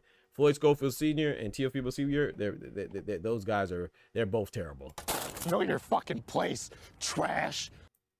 But yeah, man. So it seems like everybody would rather see Boots versus Teo as opposed to Devin versus Teo. Don't forget to smack that like button for your boy, man. Smack that like button. You know what I'm saying? It really helps us keep going and growing, and it's free. I'd rather see Teo and Boots, but I'm more intrigued because Boots, I want Teo to get his recum. I I want Tio to get what's coming, man. We need recompense. You know, I'm talking about for the stuff he's been talking. So I think Boots will do that. But Devin Haney, I'm not sure he'll do that, but I think it'll be more. I think that just is more intriguing from them being contemporaries and coming up at 140, both being former champions at 140, or Tio's a current champion and Devin Haney a former champion. It'll be both. Actually, technically, it would be if they fought each other next and they fought at 147, it'll be both of their debuts at 147 technically, because remember Devin Haney versus Ramirez was a catchweight at 144 if I'm not mistaken. So yeah, so I don't know. I think that fight is more interesting because I don't know what's gonna happen. I feel like Boots, I still don't know what's gonna happen with Boots and Tio, but I feel like I know more what's gonna happen with Boots and Tio. But if Tio wins, you got to give him all his credit, man. You got to, because that'd be, I ain't gonna lie, Tio beats Boots, that'd be one of the biggest upsets in a little minute. And you know I love upsets, and I don't want that upset. You know what I'm saying? Now moving on, man. I want to talk about this, bro, because this.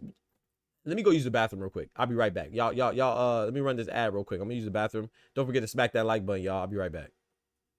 Yo, Doc here from your favorite boxing channel, Dr. Boxing Talk. And I want to officially welcome you as a member to the Boxing Talk family, aka BTF. So I want to thank you.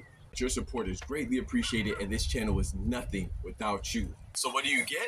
Well, there's a multitude of perks that you get access to, like special member shoutouts when you enter the chat, and some other additional alerts. Not to mention these fire emojis. You get access to emojis like the WOAT, the GOAT, the face of boxing, the legend, the Ayo, and the No Diddy. Not to mention, you know, the GTD chain. You got to bring them out, and it wouldn't be the same if we forgot about these biscuits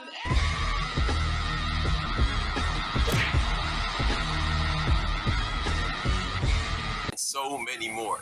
Not to mention, if you subscribe to some of the highest tier levels, you get to do things like pick the topic of discussion, and you get to have your very own emote. Yes, your ugly mug will be featured on the channel by yours truly. It's just another way for me to give back to my most loyal supporters. And of course, there's even more additional perks than that. But most importantly, you'll get the satisfaction of knowing you're a key, essential, imperative part to keep us going and growing. You know, we get the hustle off the muscle. So it's important that we rock together, you know? And remember, God is good all the time, and God is good. And you know that we prioritize facts over feelings, so that's why you rock with us. So big salute from Dr. Boxing Talk, and yeah, can't wait to see you in the next stream. Thank you for the support. If I tell you I'm good, probably you will say I'm boasting. If I tell you I'm no good, you know one line.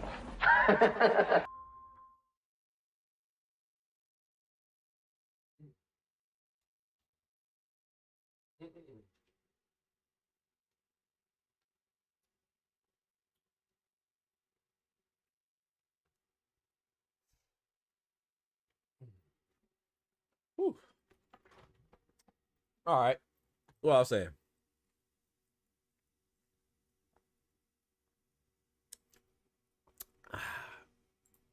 What I was saying, chat.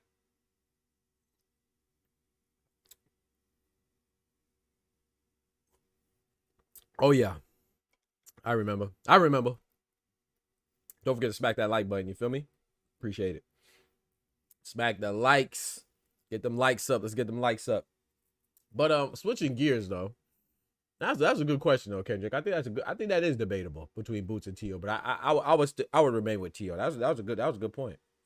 If you talk about sales and stuff, like sales and even accomplishments though, I think it's debatable with accomplishments as well. I mean, I would lean towards Tio again, but Boots being unified, man. Hey, undefeated while doing it. Hey, it's tough.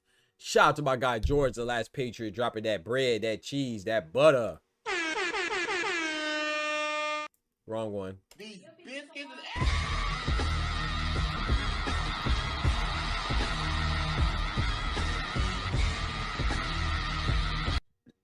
Said top 3 boxing dads: Floyd Sr., Papachenko, and Shingo.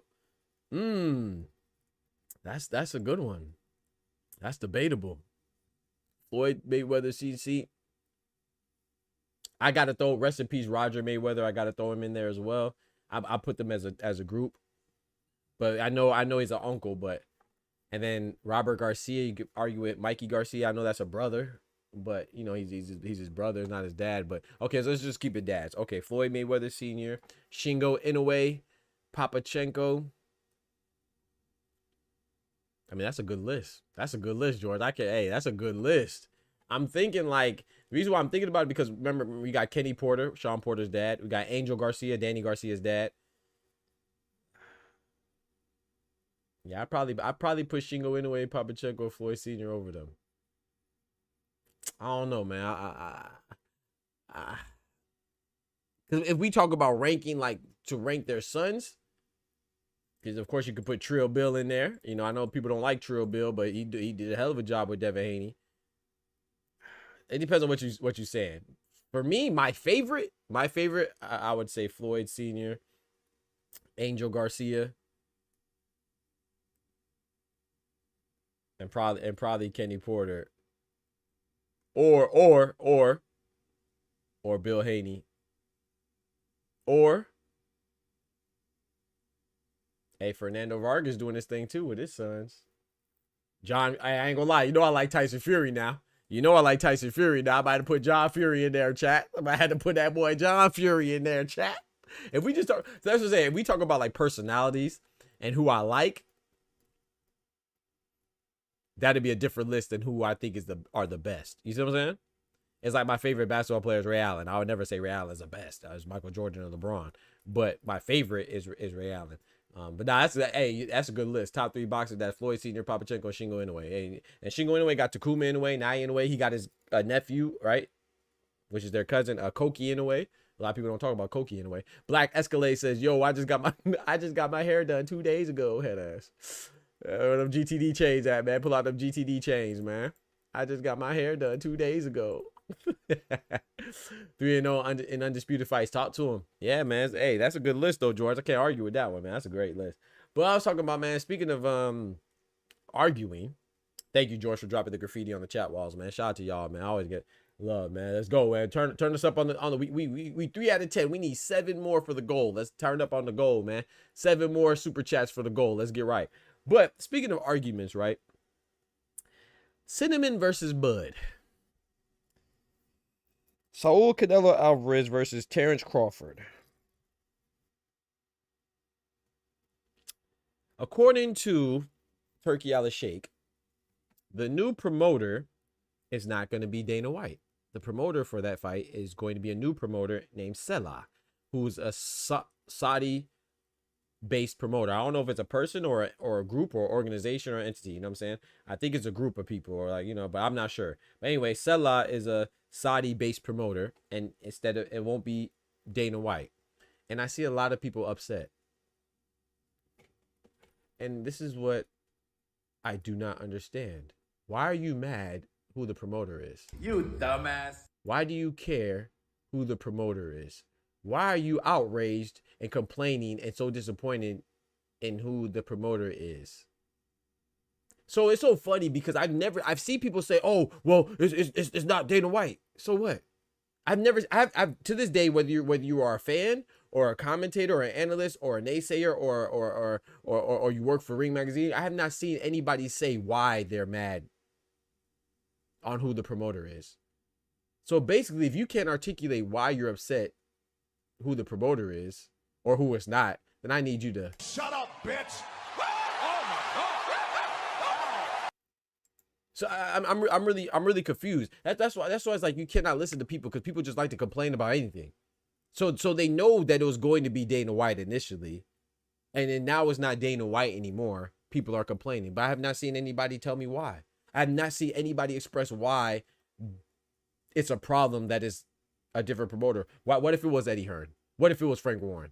What if it was Dana White, who has I was gonna say he has no track record, but he does have a track record because he tried to do boxing promotions before and they failed. So he's a UFC guy and you're upset that he's not the promoter. That's the thing. They're not upset that it's not Dana White. They're upset because they already don't like Turkey. And so this is just something else for them to poke at. Why does it matter who the promoter is? I don't care if we were the promoter. As long as they do a good job, who cares? It's Canelo and Terrence Crawford. It's not like they really need some type of huge promotion anyway. And last time I checked, Saudi Arabia, Riyadh season, behind Turki Alalshikh. They did a good job promoting Beterbiev and Bivol. They did a good job promoting Usyk and Fury. So why wouldn't they do a good job promoting this? Now, I ain't gonna lie. I thought they did a good job promoting the Fatal Fury. Now, those are two separate things, right? The promotion for the Fatal Fury card was great. The fights were trash, but the promotion was great. So, can anybody tell me in the chat why does it matter if it's Selah, Hela, Yella? Why does it matter who it is? I'm confused. Like, I really want to know. Like, I'm not. It's not a rhetorical question. I'm really asking if anybody in the chat can tell me why there's outrage on who the promoter is. Some of these guys really believe that Dana White can fix boxing because the UFC was so great for fighters. Yeah, I mean, shout out to my guy, Everything by John. What's good, bro? Doctors in the building. Yes, sir. Salutations. Who do you think Boots should fight next besides Tio? Like, I don't really understand. Like, what's the problem? I really need. If anybody knows in the chat, if you can explain to me, I appreciate it because I really don't get it. George, the last page said Fury got most of his success under the influence of his uncle Peter Fury. That's true. You're right about that. He said Big John is just cashing down his son's career. You're right about that. Like I said, I just like the personality. That's what I say. No, you're right about that, George. I was also saying my list would be different because who I like, their personalities. Who I think Tio should fight next if it's not Boots. I mean, if it's not Tio, who should Boots fight next if it's not Tio? I would say it's mandatory Shakram Giyashov. That's what I would say. He said Dana White privilege is AAA rating right now. The champions are bad. AAA minus rating right now. Like, I just don't understand. Like, so like I haven't seen anybody tell me why they care. I think it's just people just complaining, man. What's the real problem besides just a talking point? Besides it's like, oh yeah, well it's not Dana White anymore, so they don't know what they're doing. That's what they're trying to say. But I mean, how did having Dana White? How was that indicative of them knowing what they were doing? How was them picking Oscar De La Hoya? Well, how does that mean that the fight's going to be better? So yeah, I just don't understand the complaint, man. I really don't. It's just something that oh it's not Dana White anymore like originally planned, so you're mad just because you want to be mad. Like I really don't get it, but so I don't really see the real problem of it being whoever it is. You know what I'm saying? I just think that people just want to say something. I mean, you gonna watch the fight anyway. You know, Terrence Bud Crawford and Saul's Canelo Alvarez, man. I think it's gonna be a good fight.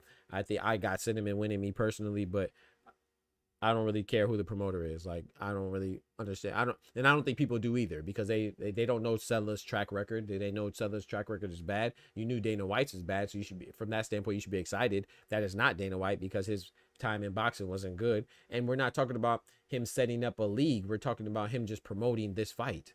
So whether his track record is good or bad, it really doesn't make a difference as long as he could promote the fight, right? So yeah, I just don't understand. Dana White was very vocal about him not wanting to put the Bud and Canelo fight on the card. Yeah, on the TK. Yeah, he said that. So if anything, you should be happy because Dana White said that he doesn't like the Canelo and Bud fight. So if somebody doesn't like, and we talked about this before, right, Isaiah? We talked about this before. If you're not excited for the fight, then why should you promote it? You know what I'm saying? But like I said, I don't care because I don't really think the promoter really has much to do with this fight. This fight is big. It's not like we're talking about two guys that are unknown. We're talking about two of the biggest stars in the sport. In fact, we're talking about one. And one of the two guys who are the biggest stars in the sport is actually the biggest star in the sport. The face of boxing, Saul Canelo Alvarez, a.k.a. what I like to call him, Cinnamon. Eso, sí. Tú vas a mamar el bicho. Tú vas a mamar He said that this last week it was the worst card ever. Yeah, a lot of people didn't like that. Sergey Boychuk and Michael Fox. That was all right. But yeah, Isaiah, I agree with Isaiah. He said, yes, Jay Grant was good. So yeah, I don't really understand the problem, man. Like I said, that's why being on the internet is kind of, that's why it's full of toxicity, man. Because people would just complain just to complain. I don't really understand the problem. You know, I don't understand the upside to having Dana White promoting the fight. I don't understand the downside of not having to promote the fight. I just think it's a promoter. It could be Frank Warren. It could be Oscar. It could be Turk himself. It could be Salah. It could be you. It could be anybody. So he's. Oh, look at that! I hate that clip. Bam, bam, bam, boom. That's the man right there, man. Stop playing with my boy Cinnamon, man. You know what I'm saying? Bam, bam, bam, bam. He said, "You hit like my son." But yeah, I don't really understand it, man. But I will say this though. Forget who's promoting the fight. I will say this is the problem. You know Canelo's my favorite fighter. Y'all know that. You know, my 3 favorite fighters right now are Junto, Gervonta Tank Davis. I don't have an emote for Junto. But yeah, Canelo's my favorite fighter. Tank is my second favorite fighter. But I'm very objective, man. You know, objectivity is never my issue. You know, so I will say that this is a problem. The problem is what Bob Arum said. Bob Arum is right. Bob Arum is right in what he said about Canelo, man. And I'm gonna tell you this, right? He said that Canelo is kind of he said he's disrespecting the sport, and it's a disgrace because he doesn't really want to fight. He just wants to collect a check. And I think that's a bit harsh, but he's right, though. Canelo's last fight against William Skull was atrocious. It was terrible. It was garbage, you know? And this is coming from a Canelo fan. And I blame Canelo. That's why I say I have no problem with objectivity. Because, yes, William Skull, I blame him too. But I say it's like a 60-40. 60% on Skull and 40% on Canelo because Canelo has to cut off the ring. Canelo is, to me, one of the best fighters out there. You know, I have him like number 4 pound for pound. He's undisputed. First ever undisputed 168 pounds. He has 67 fights, 63 wins, 2 losses, and 2 draws. He's a very accomplished fighter, right? Face of boxing. He knows how to cut off the ring, but I think he's content with doing what he knows. He's content with doing enough when he knows he's going to get a victory. He's comfortable who he is. So you got to respect a person that knows their position and very self-aware. So he knows he was going to lose to a guy like William Skull. So I feel like he put forth little effort. But as a fan of the sport, I thought he kind of did me a disservice because that fight was not exciting at all. And I feel like if he would have put some energy into it, it could have been exciting. You know what I'm saying? And so I do blame William Skull, but also blame Canelo. It's just like with Teofimo. I don't like Teofimo, but I don't just blame Teofimo for his fight against Jermaine Ortiz. It's both of their faults. You know what I'm saying? Same with Devin Haney and Jose Carlos Ramirez. It's both of their faults. You know, it takes 2 to tango. So if it's 2 people that make a good fight, 2 people could make a bad fight too. Same with Shakur and Edwin De Los Santos. I blame both of them. Edwin De Los Santos and Shakur. But people who don't like Shakur, they're just going to blame Shakur. If you don't like Teofimo, or if you like Teofimo, you're just going to blame Jermaine Ortiz. If you like Canelo, you're just going to blame Skull. No, bro, it takes 2. If you don't like Devin Haney, you're just going to blame Devin Haney. No, bro, they were all part of bad fights. That was garbage. You know what I'm saying? So Bob Arum is right about that. However, you know there's always a however. You know there's always a however with me, right? This is the problem. Canelo is fighting good fighters. So yes, he hasn't had a stoppage in a while, but he's fighting good fighters or formidable fighters. And I'm gonna tell you right now, if you're a Naoya Inoue fan, which I am a Naoya Inoue fan, but I'm not a fanatic of anybody. I'm not delusional.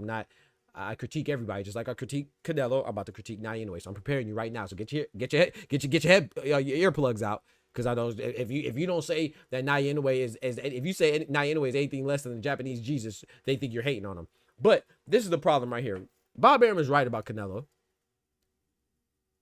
but there's this guy that Bob Arum promotes named Naoya Inoue. So while Canelo is not putting on explosive performances like Naoya Inoue, for example, you know who Canelo's not fighting? He's not fighting subpar, pedestrian, mediocre opponents like Naoya Inoue. So let's look at his last 4 opponents. You know, bro, it's so easy to do this, bro. Like, people think that I'm hating, but it's not my fault that the facts are there. If Naoya Inoue's last 4 opponents compared to Canelo's last 4 opponents. So Canelo put on a terrible show against William Skull, but that fight was against an undefeated IBF champion to reclaim undisputed. Whether you like it or not, that was an undisputed fight, right? Right. His last opponent before that was Edgar Berlanga. Not saying Edgar Berlanga is great, but Edgar Berlanga was the #1 ranked guy in the WBA. And he was an undefeated guy who had 16 knockouts, 16 consecutive knockouts in the first round. And it was a much bigger guy than Canelo. That's what he fought. Before that was another undefeated guy. And Jaime Munguia. 40-something wins, right? A lot of his wins, people say he had a padded record, but he did beat guys like Sergey Derevyanchenko. He did beat guys like, isn't he another guy that beat Gabriel Rosado? I think so. He beat guys like Takuma Inoue. He beat guys that are John Gorilla Ryder that are well known, right?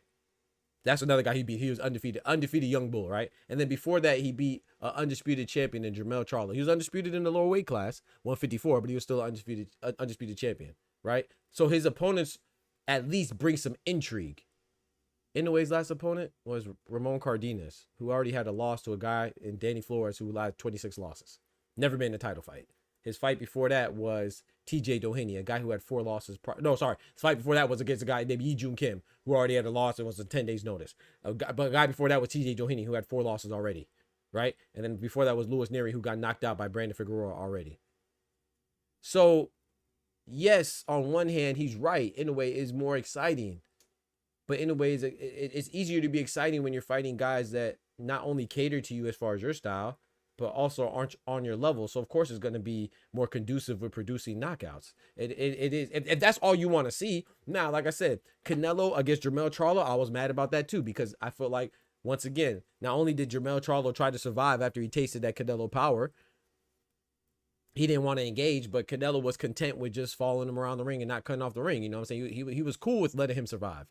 Jaime Munguia, I felt like he kind of coasted with Jaime Munguia after he dropped him in the 4th round, I believe it was, and then he coasted to victory. Edgar Berlanga, I know a lot of people disagree with me, but I agree with Edgar Berlanga. I think that was a fight. I don't think Canelo didn't knock out Edgar Berlanga because he didn't want to. I think he tried. I just think that Edgar Berlanga was his sheer size and his determination is what kept him going in that fight. So I'm not saying it was a good fight competitively. I think he's deluded when it comes to the competitiveness of the fight.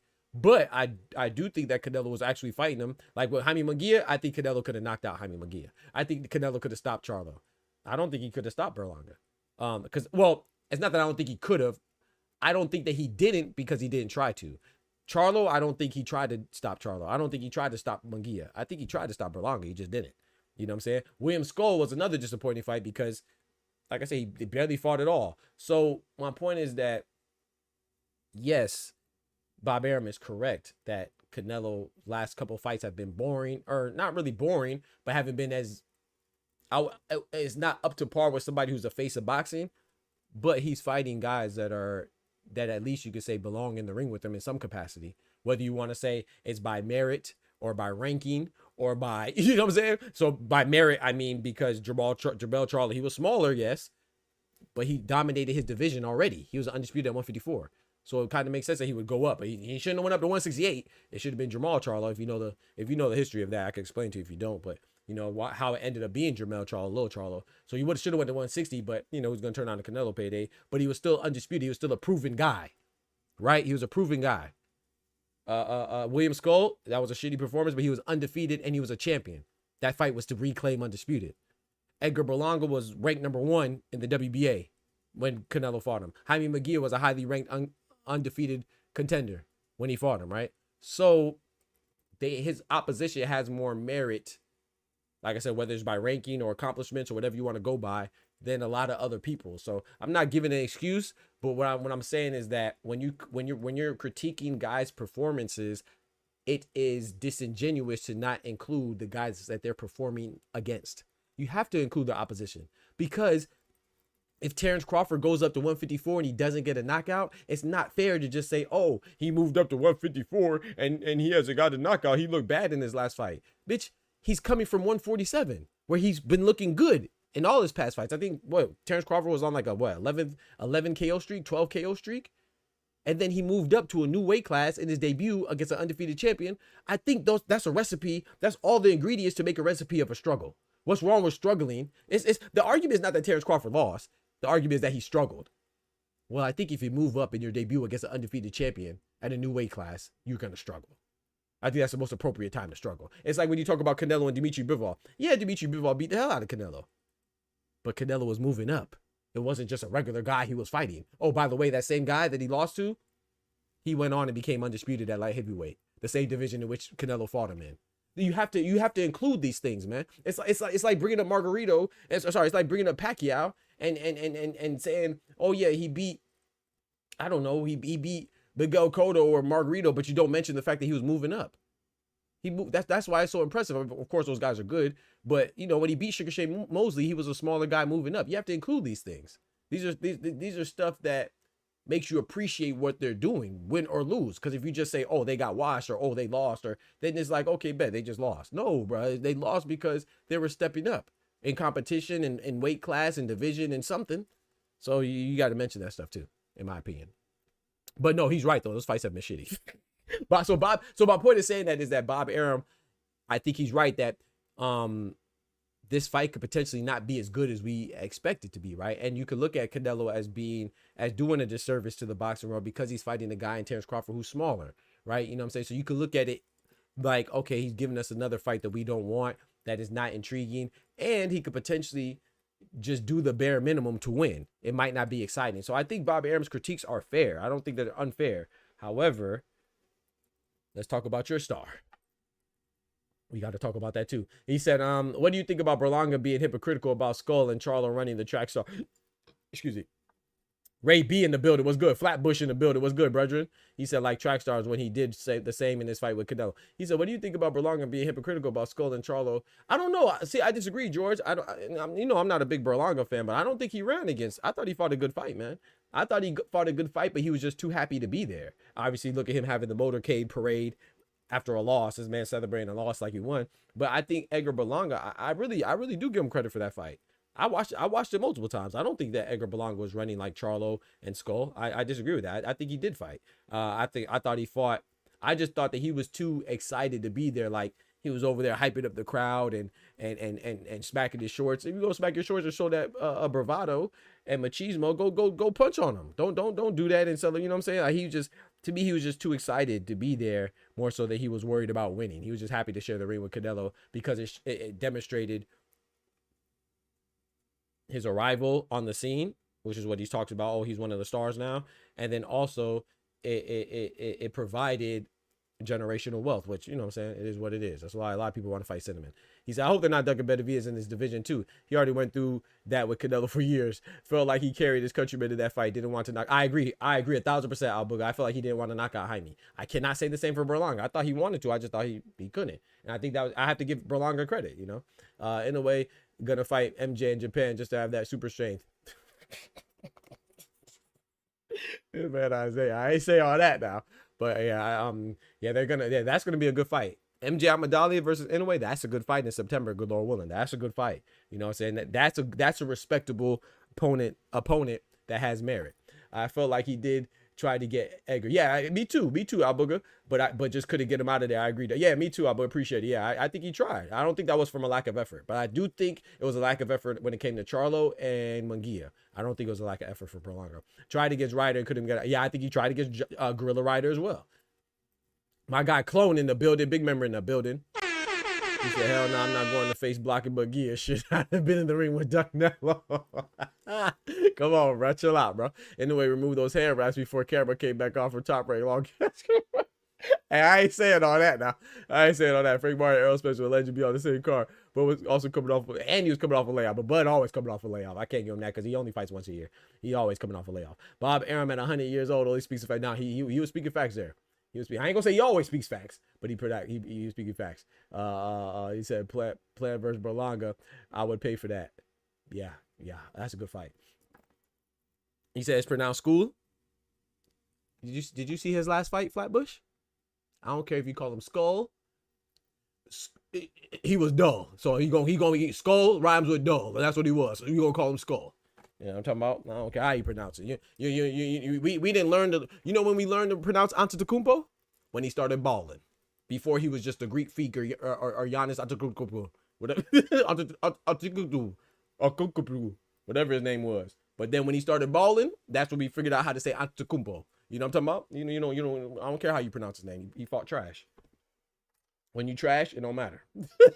I don't care if it's school or skull. He was dull. I don't give a damn how you pronounce his name. He know how to pronounce my name? Did you see Tim Bradley? He already got his money. He good. Did you see Tim Bradley say he could potentially beat Boots because of the top opposition he has? Yeah, I spoke on that. I never wanted to see her fight again. He's a bum. Right, exactly. So I'm saying, I don't care about how I pronounce his name. He lucky I know his name at all. You know what I'm saying? That performance was terrible. But shout out to him, though. He fought good against Vladimir Shishkin. That was a good fight. But yeah, man, you got to earn that. You know what I'm saying? He's called we ain't know how to pronounce Pacquiao until he started balling. You know? We ain't know how to pronounce a lot of people until they started balling. You know what I'm saying? You got to earn that. But also Lomo's 135 and Josh Taylor's 140. All I know is 147 at a different division. Yeah, I don't think Tio is a threat. I don't think Tio's a threat for Boots. He said, "Yo, I can't lie. I started calling him Skull already correctly, but after that performance, I call him Skull." I started calling him school correctly, but after that performance, I call him Skull. Yeah, exactly. That's a fact, now, Booger. You gotta earn that, man. No, ain't nothing given, man. It's earned, man. Ain't nothing given, it's earned, man. You whatever I call you. You know what I'm talking about? You tighten up. You are whatever I call you. You know, so we learn your name when you start balling. So now unless you got a generic, you know what I'm saying, unless you got a generic common name, we gonna call you what we call you until you earn that. What's next for my fighter? I hope Plant wins his upcoming fight so we can see him again. Him against Berlanga or Charlie. Yeah, I agree. So I think that's the thing, man. I was talking about this the other day, with Berlanga, right? The 168-pound division, man. The 168-pound division is very top heavy. Basura. Yeah, that's what he's called. William Basura. We're gonna call him William. We're gonna call him William Basura. Know your fucking place, trash. But to be fair, like I said, Canelo, he was trash in that fight too. They were both trash, you know. So it's not just Skull, but at least Canelo has other things. That's why your reputation is it precedes you, right?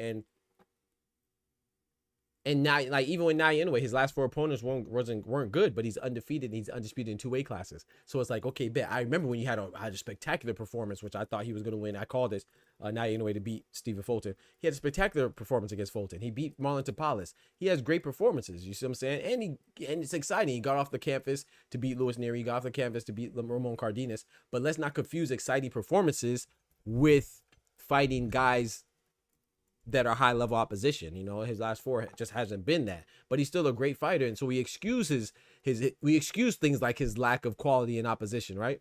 So with Canelo, you know, we remember his wonderful performances against Amir Khan, against Sugar Shane Mosley, you know, good fights against Cotto, Triple G, you know what I'm saying? His fight against Floyd Mayweather, even though he came up short, we still respected, right? James Kirkland, good fight. So we remember these fights, so we excuse some of his bad performances, you know. But Canelo is on a little streak where you could question his effort, and when you're questioning his effort, that's not a good thing, you know. And I think that's fair from Bob Arum to question his effort. That's the point I'm going with.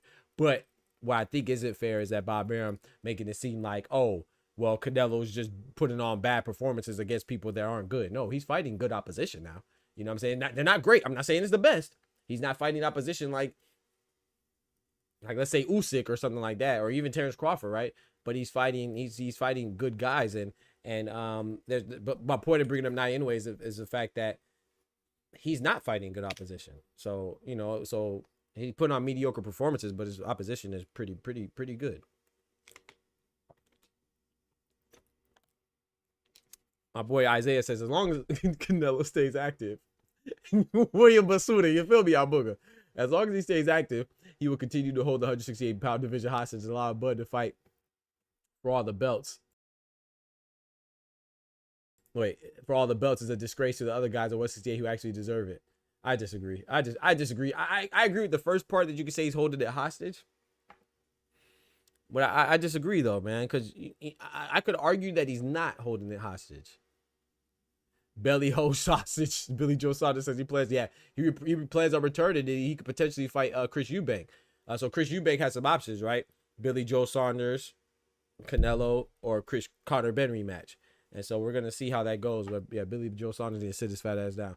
But anyway, like I was saying, I kind of disagree with that, Isaiah. I respect your opinion, and it does seem like he's holding it hostage. But you got to understand, Canelo. How did William Skull get the belt? Because Canelo vacated, which means that action in itself is indicative of him not holding the belt hostage, right? Am I reaching, Jet? Tell me. So Canelo was ordered to fight William Skull, remember, because he was an IBF mandatory. He decided to go for the more lucrative option in Edgar Berlanga. But Edgar Berlanga was still an undefeated young bull ranked #1 in the WBA, which is what I was talking about earlier. But he did give up the belt. He did hold on to the belt. He gave it up. And then Vladimir Shishkin versus William Skull, they fought for a vacant IBF title. A vacant belt that Canelo gave up, right? He vacated it. So I could argue he's not holding the hostage. But I could understand because, of course, he did fight David Benavidez, and I want him to fight David Benavidez, but now David Benavidez is a light heavyweight, whatever. But we gotta expect more of the sanctioning bodies to do their job.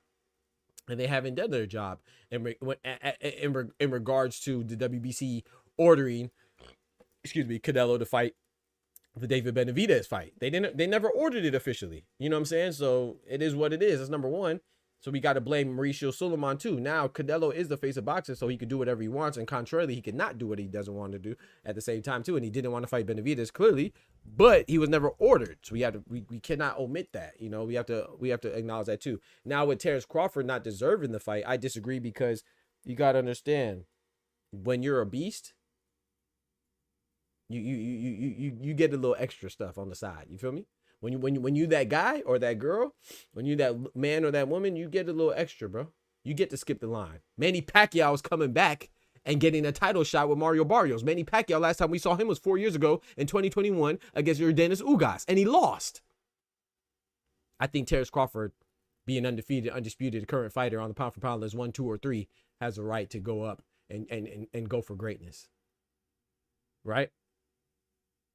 I'm just saying. Your TJ Doheny, he lost to Naya Inoue at 122. He moved up at 126 and got immediately his very next fight after coming off a stoppage loss where he quit. Talk about his neck and his back at 122 against the monster. He moved up to 126 and got a title shot against Nick Ball. Back to back. No tune-up, no interim fight, no nothing. If he could do that, I think Terrence Crawford could fight for Canelo's belts. I think it's pretty fair. Tim Tszyu lost to Sebastian Fedora. Both his belts, came back and got immediate title shot against Bakar Murtazalev, got put in his back again. Not again, but he got put on his back. He got back-to-back title shots. Sebastian Fedora actually got a title shot against Tim Tszyu, coming off a knockout loss to Brian Mendoza just because he was ready. Because Keith Thurman, obviously, some things had to fall into place. Keith Thurman hurt his bicep, so he was taken out, but he got a title shot. So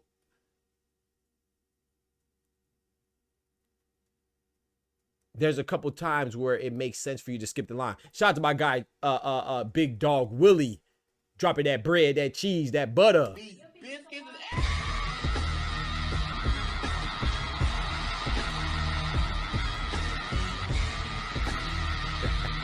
I can't stand Big Dog Willie, bro.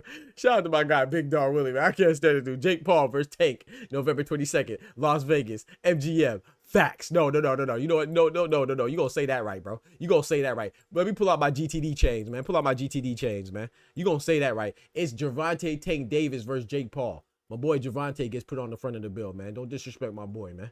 You know what I'm saying? Put Gervonta's name first, man. You know what I'm talking about? He the champ, man. Stop playing, man. Shout out to my guy, Big Dog Willie, man. Yes, sir. He said Canelo got the face of boxing treatment when it comes to the sanctioned bodies. Also, WBC, the biggest Canelo. I agree. Hey, Isaiah, I agree with that now. All facts. What you just said. We gonna pause that though. You said Canelo.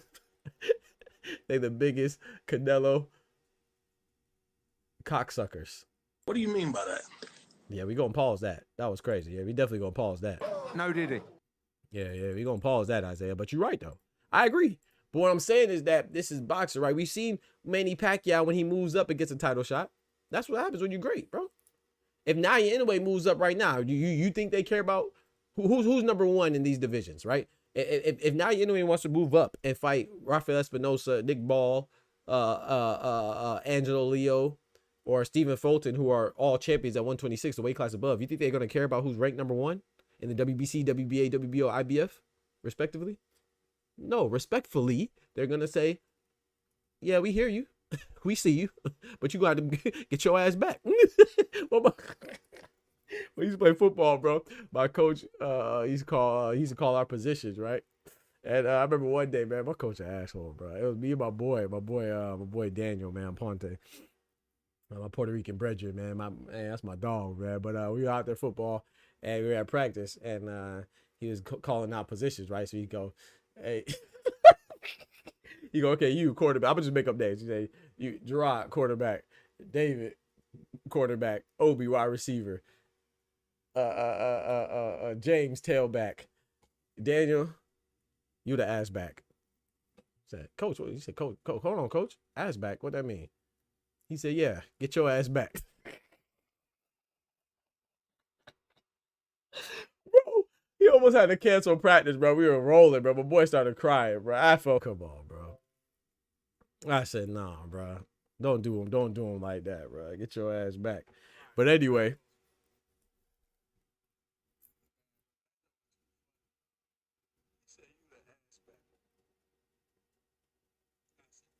Hold on, am my stream frozen? My bad. I think my internet just went out right in the middle of the joke. But anyway, he was calling out positions. He said quarterback, halfback, running back, tailback, fullback, and then he got to my boy. And he said, you a ass back. And he said, what's that, coach? He said, get your ass back. That joke was too funny, bro. I said that's messed up. But anyway, what I was saying is that I don't even know how I got there, to be honest.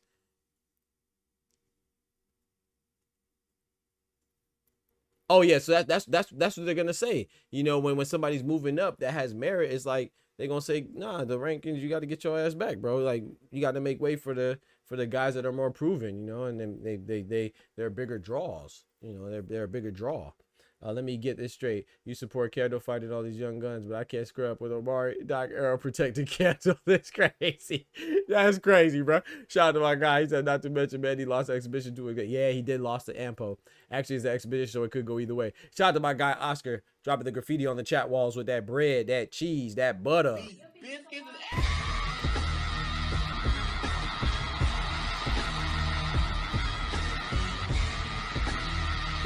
He says, stop it. If Inoue didn't want to fight his order mandatory holding the belt hostage, no way he move up and fight Espinosa. I'm not saying he would fight Espinosa. I gave a hypothetical, bro. It was a hypothetical, man. Hey, I'm about to open up the Discord if anybody wants to join. I'm actually I ain't gonna be on too much longer, but if anybody wants to join the Discord, you can pull up. Yeah, ass back out book. He called him an ass back. He said, Coach, what's that? And he made it so worse because he asked, what is that, bro? He said, Coach, what is that? Because we were all confused. Like, oh, ass back. But we knew it was a setup. But then he said, get your ass back, and told him go sit down, bro. I told him go sit down on the sidelines, bro. He said, you an ass back. What's that? Get your ass back. That's crazy, bro. Angel had me rolling, man. I was in high school too. People ain't got no sense, man. But yeah. Anyway, I'm just saying, like, you know, so even with Canelo, you know, or like Roy Jones, you know, Roy Jones was the man. So when he moved up to heavyweight, he didn't have to fight the mandatory. He just fought John Ruiz. You see what I'm saying? So that's how it goes, man. So I agree with you, Isaiah, but I think it's an exception for Terrence Crawford because he's a guy. It don't matter. Not to mention, I mean, let's be honest, right? So with Canelo fighting Terrence Crawford, I mean, who is he really skipping? You wanted to see him fight Caleb Plant? He already beat him. Jaime Munguia, he already beat him. Edgar Berlanga, he already beat him. These are the highest ranked guys. Jamal Charlo, I don't think anybody wants to see Canelo versus Jamal Charlo immediately, right? He has to get a tune-up, and coincidentally, that's what he's doing against Thomas Cornflake Lamana, right? And then who else? And then Diego Pacheco, if Canelo beats him, they're just gonna say, oh, Cinnamon taking advantage of another young bull. If he beats Christian and Billy, they're gonna say the same thing. Oh, he's a young guy. Even though Christian and Billy's not really that young, but he's young as far as boxing mileage and professional ring mileage goes, right? I think he's like 30, but he doesn't have that many fights. He's relatively new on the scene. So people are just gonna say, oh, you know, Canelo's just picking on another young guy. So I think this is perfect timing for the Crawford fight, especially with the only guy that I would like to see him fight is Dave Benavidez, and Dave Benavidez is up at 175. So I think it's a perfect time for him to fight Terrence Crawford. He said, nah, I'm fighting the coach. Yeah, I ain't gonna lie. He probably should have fought the coach, bro. He should have fought him, bro. I ain't gonna lie. He should have fought him, bro. All right, let me pull up my guy. Let me pull up my guys, man. Big Dog Willie in the chat as well. Shout out to Big Dog Willie. I see y'all. I see Oscar and Big Dog Willie in the back. That joke, bro. Hey, Clone, when I tell you, bro, you can imagine. I'm talking about he almost had to cancel practice, bro. We were laughing for about almost the whole practice, bro. That was a good one, man. That was a good. Hey, you gotta understand. You gotta. I'm in the South. I'm in Florida. That was Coach Bay, so he was a country white guy, right? So you know he said it in his country accent. Man, get your ass. I can't even do it, bro. He had that strong country accent, bro. You know, I'm talking about he country. Like he go hunting ducks and hogs on the weekend, like, you know what I'm talking about? So he real country, man. The way he said it, man, get your ass back. He had us crying, bro. That joke was too funny, man. Yo, we got my boy Oscar in the building. What's good, brethren? What's going on? Nah, nothing much, man. Nothing much, man. How are you? I'm great. Yes, Thanks sir. for making breakfast. Hey, that's what I'm talking about. We got Big Dog Willie in the back. What's good, brethren? Oh, we can't hear you, bro. Oh Lord, his shit raggedy. See, that's what happens when you talk trash about Tank. He messes up. He messes up your mic, man. You know what I'm talking about? That's some powers that be, man. Them take lovers on your head top, big dog. You've been talking trash too much on these internet spaces. Yo. Still can't hear him. But talk to me, Oscar, until Big Dog Willie fixes his stuff. Man. First off, what you making, bro? What you making, bro? I'm hungry, bro. Well, I have some leftover brisket, and Okay.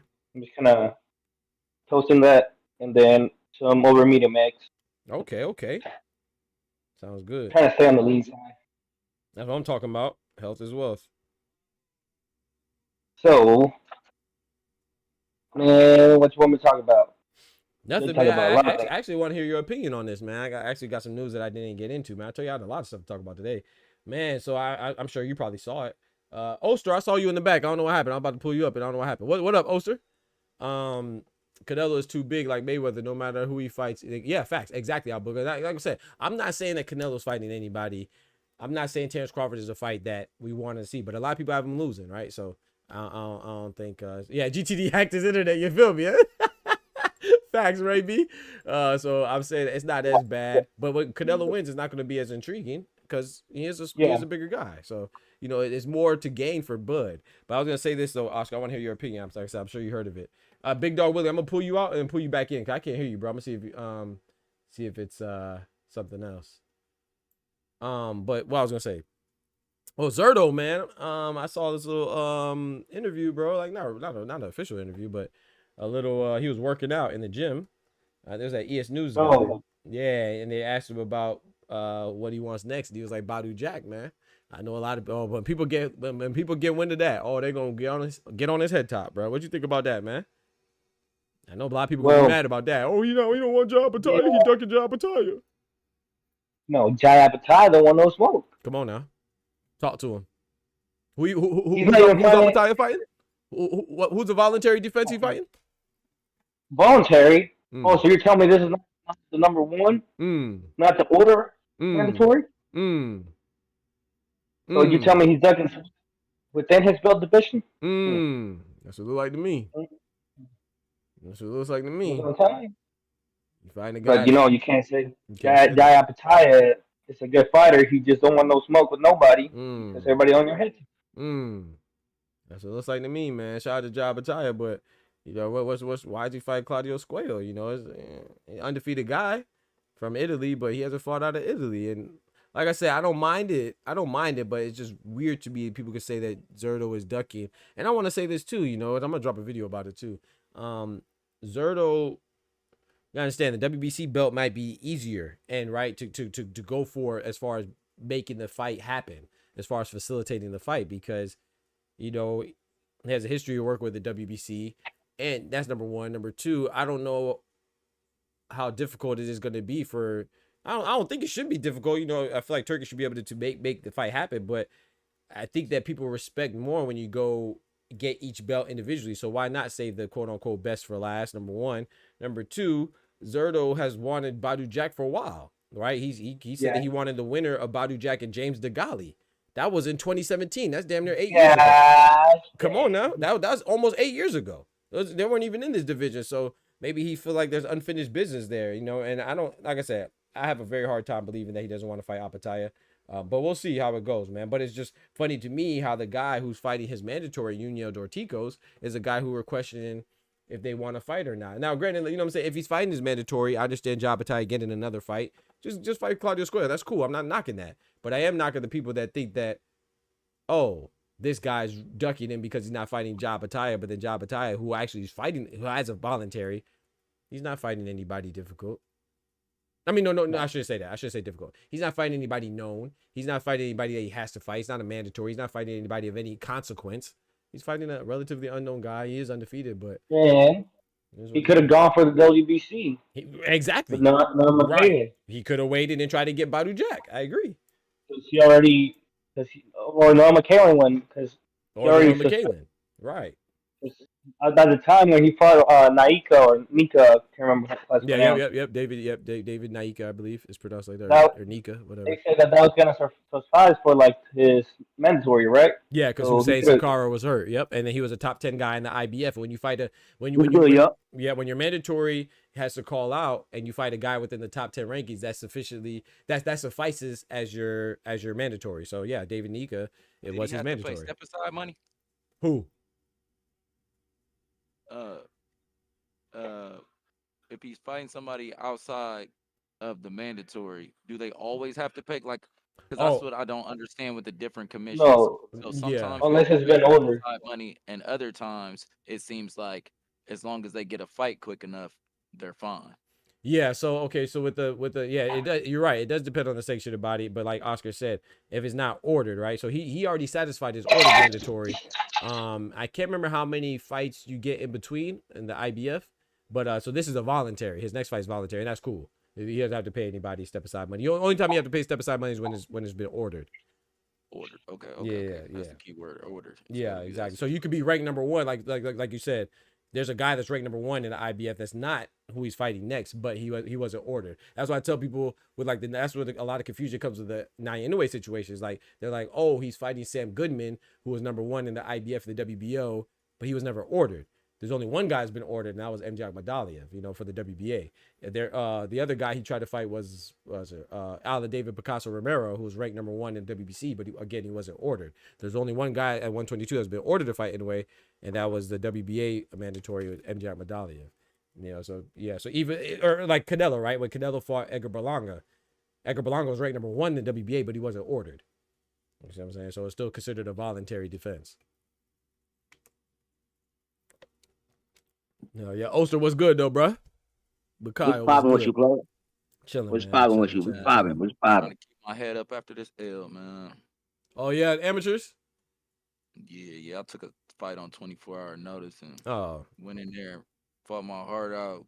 Like I don't know, it was my best performance to date. I felt, but I didn't get the dub. They actually went the other way and went unanimous decision his way, which I don't even understand. Yeah, that's crazy. But, it go like that sometimes.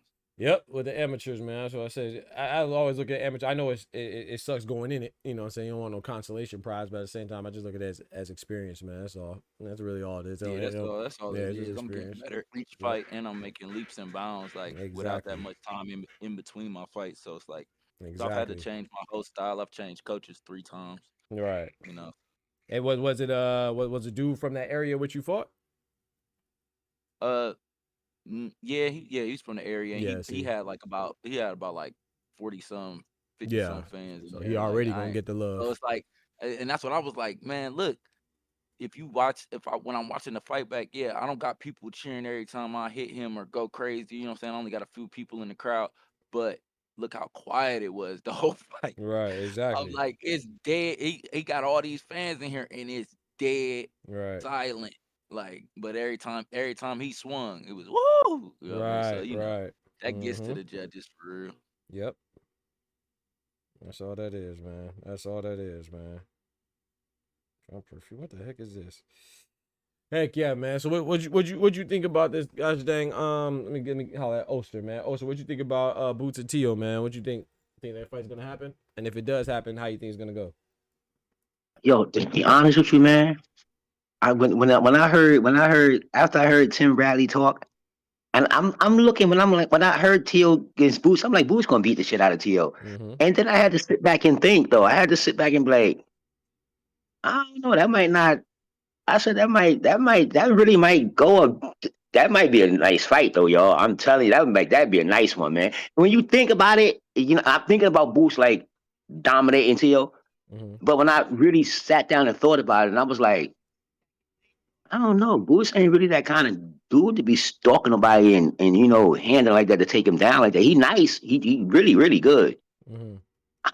To be honest with you, I really want to see this fight though. I really want to see this fight. I ain't gonna hold you. I want to see that. I want to see what both of them do because this is a good fight to me. I like that this kind of talent going to each other. Mm-hmm. The same kind of styles and you know what I mean? They both is, they both is athletic. They both got the same style. Teo may be a little more athletic.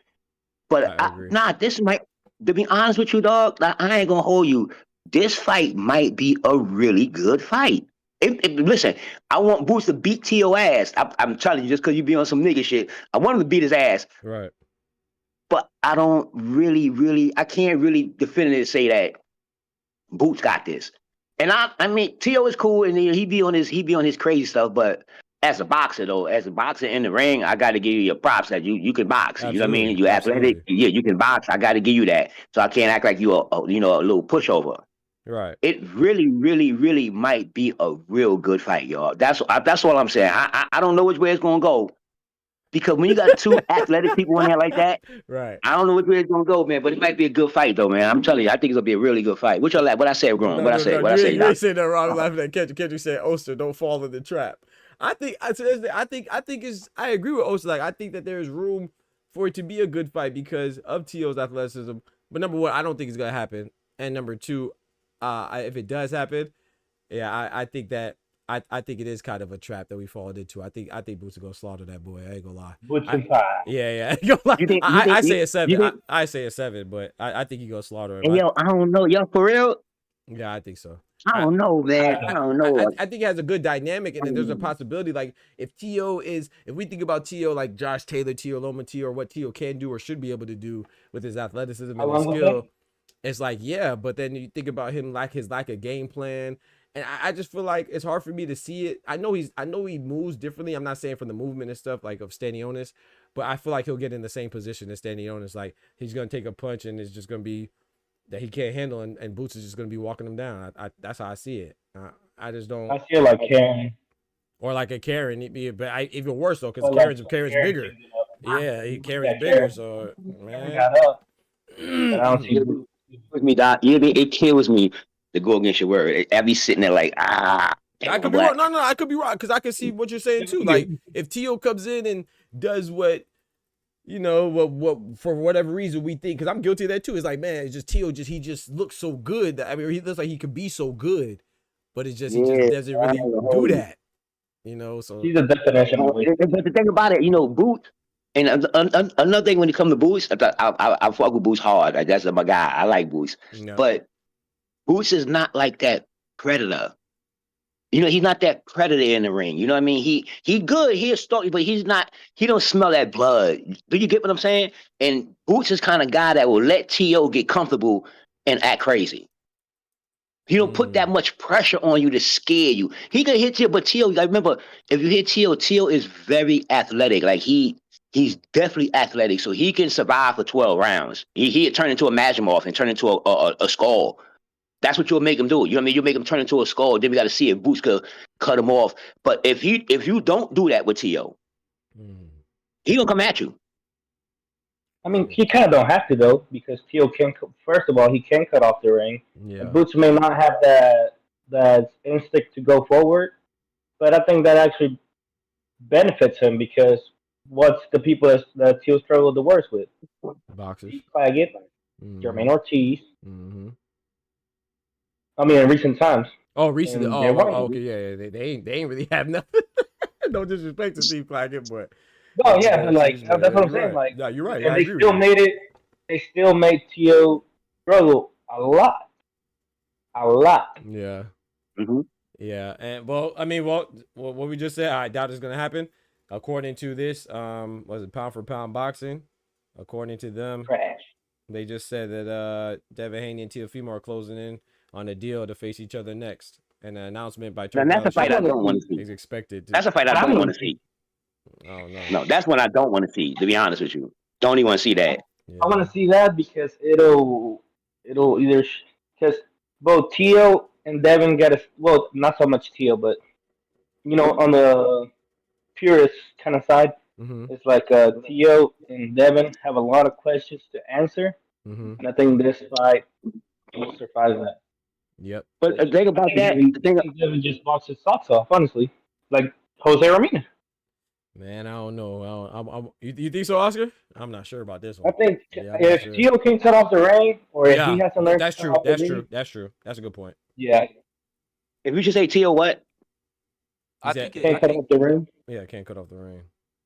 Like the Jermaine Ortiz fight. Yeah. No. Well, I'll tell you one fight I don't want to see. That's Devin and Tio. I really don't even want to see that. Go ahead. Let McCall get in there. Go ahead, bro. Oh, I think styles make fights, so I think we're assuming that because we just saw Devin Haney, as people describe, ran too much, he boxed too much, he didn't take risk. One, I think Turkey did him a disservice by that was really just a promo for the Ryan fight. Yep. So I think they went out there with a game plan of basically just don't fuck up the bag. Let's not give, let's just and that's what Bill Haney has been adamant about was, hey, you give the criticism to me because he just went out there and executed the game plan that I gave him. I wanted him to just not get hit. I wanted to prove that if he doesn't want to get hit, he doesn't have to get hit. And I understand that because I could, like a lot of times when you take risk and you get faulted for getting hit, for an example, Boots, we with the Karen fight, we said Boots get hit too much. Bud get hit too much. Man. When you take risk in a boxing ring and you walk into the fire, you can't swim without getting wet. Exactly. So if you hop in the pool, you gonna get hit. If you press the fight, you're going to get hit. So Devin Haney went out there and proved I don't have to get hit. I can just box. I got the skills to just box you and beat you in a boring fight. When people said that against Ryan Garcia, he chose the wrong style, the wrong strategy. Come on now, you talking too much sense.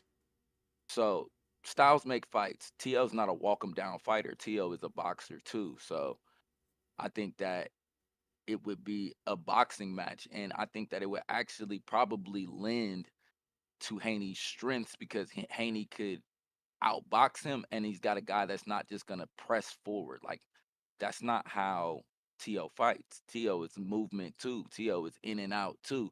T.O. is combination punches and making you move and dancing around, and that's how T.O. fights. So it's styles makes fights. I think it's going to be a completely different type of fight than a Devin Haney Ryan Garcia, a Devin Haney Ramirez. You know what I'm saying? Like we're comparing two different styles than T.O.'s style. So that's my take. That's a good But take. typically, Go ahead, Osa. yeah, typically in just boxing in general, that's just how it is with every boxer. You know what I mean? That's how it really is with every boxer. So, and that's why I said with Tio and Ennis, with Tio and Boots, Tio and Dev, I don't want to see it because of Dev last performance and all that. I was never really a Devin Haney fan. I was never really like, I've never really like. Right. I like his style of boxing, but it's something about that camp that I just couldn't deal with. Right. But anyway, when I talk about Boots, and see, I would love to see that fight with Tio and Boots because me personally, Tio is a asshole. He do, his little stupid stuff, but inside that ring, the boy is talented. And I think that he could fight at 147 with no problem. You know what I mean? I think him and Boots have a real good fight, and it'll be a good, exciting fight because I really want to see what these two athletic people do when adversity comes. These is two threats in here. Neither one of y'all, I want to really see this. Like, I want to see you look at Boots knowing he's a threat, and Boots, you look at Tio knowing he's a threat. You know what I mean? If you slip up. And I would love to see that fight because if Tio fought the way he fought Josh Taylor, it would be a real good fight in there. If you ask me, it would be a real good fight. I ain't saying, well, Tio won't lose, but I just don't think that it won't be no Karen and who Boots just fought. It won't be nothing like that. And I don't like, I don't like Tio demeanor and his style, but I gotta respect his boxing skills. And I can't just throw him out like that because, Tio a good boxer, man. Your ass will be a good boxer though. See, that's the thing. I think, and I'm gonna let you get in there, Oscar. I don't think that it's I see what you're saying, and I agree, but it's just like once again that's the part that is predicated off of that. I kind of it kind of throws me off. It's like we keep saying like if he could be Josh Taylor, if he could be the Josh Taylor or Loma Tio. When's the last time we seen that Tio? You know what I'm saying? It's like that's the last time we saw it. That was years ago. So it's like I don't know. And then in addition to that, then couple that with him fighting a guy who is more athletic and, well, I don't know if he's smart. Yeah, I would say just as smart and cerebral as Aloma, you know. So if he's fighting a guy as athletic, more athletic than them, and just as smart as them, and bigger than them, it's kind of hard for me to imagine him being able to put on a performance like he did with them against Boots. But like you said, though, I think that if he could put on those performances, I do agree with you that it would be interesting. It's just that I'm not looking over him. It's just I'm not looking over what he's against. If that, you know what I'm saying, if that makes better sense. 100%. Yeah, 100%. Yeah. It's just Boots is like you said, if he go to 147, maybe he could hang with them. But it's just maybe he can hang with Brian Norman. I don't think he can hang with Boots. Brian Norman and him, it'd be cool with Brian Norman and him because those two different styles. Right, so he exactly. might That's be the able, point right there. Right, he might be able to do it with Brian Norman. Right. That's why I said it would be real good fight with him and Boots. That's a perfect fight. That's a perfect fight. Boots go in there, Boots for the people. Norman beat him too. Just throw it out there. But yeah, I think that's a better fight. I say Brian Norman would beat T.O. I put it this way: I will put Brian Norman to beat T.O. But with Boots, I will watch that fight because I'm telling you, man. I know I sound crazy, but it's really no telling how that fight will come out. It's no telling how that fight will come out, man. Because like they say, Boots to me, Boots is not one of those pressure fighters, like a pressure fighter, you know, to try to get you out of there and this and that. And I say that because they don't give Boots a lot of fights. So Boots be trying to fight when he get in there. You know what I mean? He want to fight some rounds. You know what I mean? Because he don't get the fights he wants. So he want to do a couple of rounds here because he can't get no fights. Nobody can see what he can do. So if you put him in something like T.O., who 9 out of 10 at the last 12 rounds, if not, then we got to see that predator come out of Boots. We got to see him take him down and chop him down because that's available. That style is available right there for you. It's available right in your face. You know what I mean? Yep. And Brian Norman is a good style because he's going to stand still and fight you because you got a problem. But T.O., we learned that you can cut the ring off. He's athletic. You cut him off. You knocked him out. So we know you had to chase him. We know that. And that shows superiority in your style. Just the same way with Canelo, when he didn't do it to Skull, we said he was deteriorating. Because we know you know what to do. We know that you know how to do this. And if you don't do it, then we got to look at it like maybe you're deteriorating or you just let it go or I don't know. But you leave it up for grabs. Nah, that makes sense, yo. I would love to see T.O. in Boots in there. I would love that shit. I ain't going to hold you. You said, Doc, Flatbush says, Doc, you think T.O. can beat, say, a Matias? But I always wanted that fight, bro. Remember that fight was supposed to happen in that was a fight that was supposed to happen before Jermaine Ortiz, remember? They had that fight, but then Super Matias hurt his left hand or his right. One of his hands he hurt. And so that fight ended up then they pivoted and went to Jermaine Ortiz. So I always liked that fight. Do I think he could win? Yeah, I think he could beat Matias. I don't know if he beats Matias, but I think he could. Yeah, of course. I think that was a pretty even fight. It's a possibility. Yeah, definitely a possibility. For sure, because I could see Teofimo outboxing him, you know, using his superior athleticism and I think he's a better boxer, of course. But then Super Matias, I can see his pressure, you know, potentially getting to Teofimo as well. You know how hard he thumps. So I think that's a great fight, man. I always like that fight. I don't know who wins, but if you ask me, do I think he can beat him? I think so. Yeah, he said you think he ducked Matias? Matias fuck around going there and kill you. Slow down, fucking with that boy. Right. You better fuck with that boy. I'm telling you. I initially thought he ducked him until, like I said, that injury happened. Like I said, we know Teofimo would be capping. So he can pretend like he wants to fight Terrence Crawford, doesn't really want to fight him. Pretend he want to fight Norman, doesn't really want to fight him. Because he told Norman, he says when Norman gets elevated to super champ, he's going to fight him.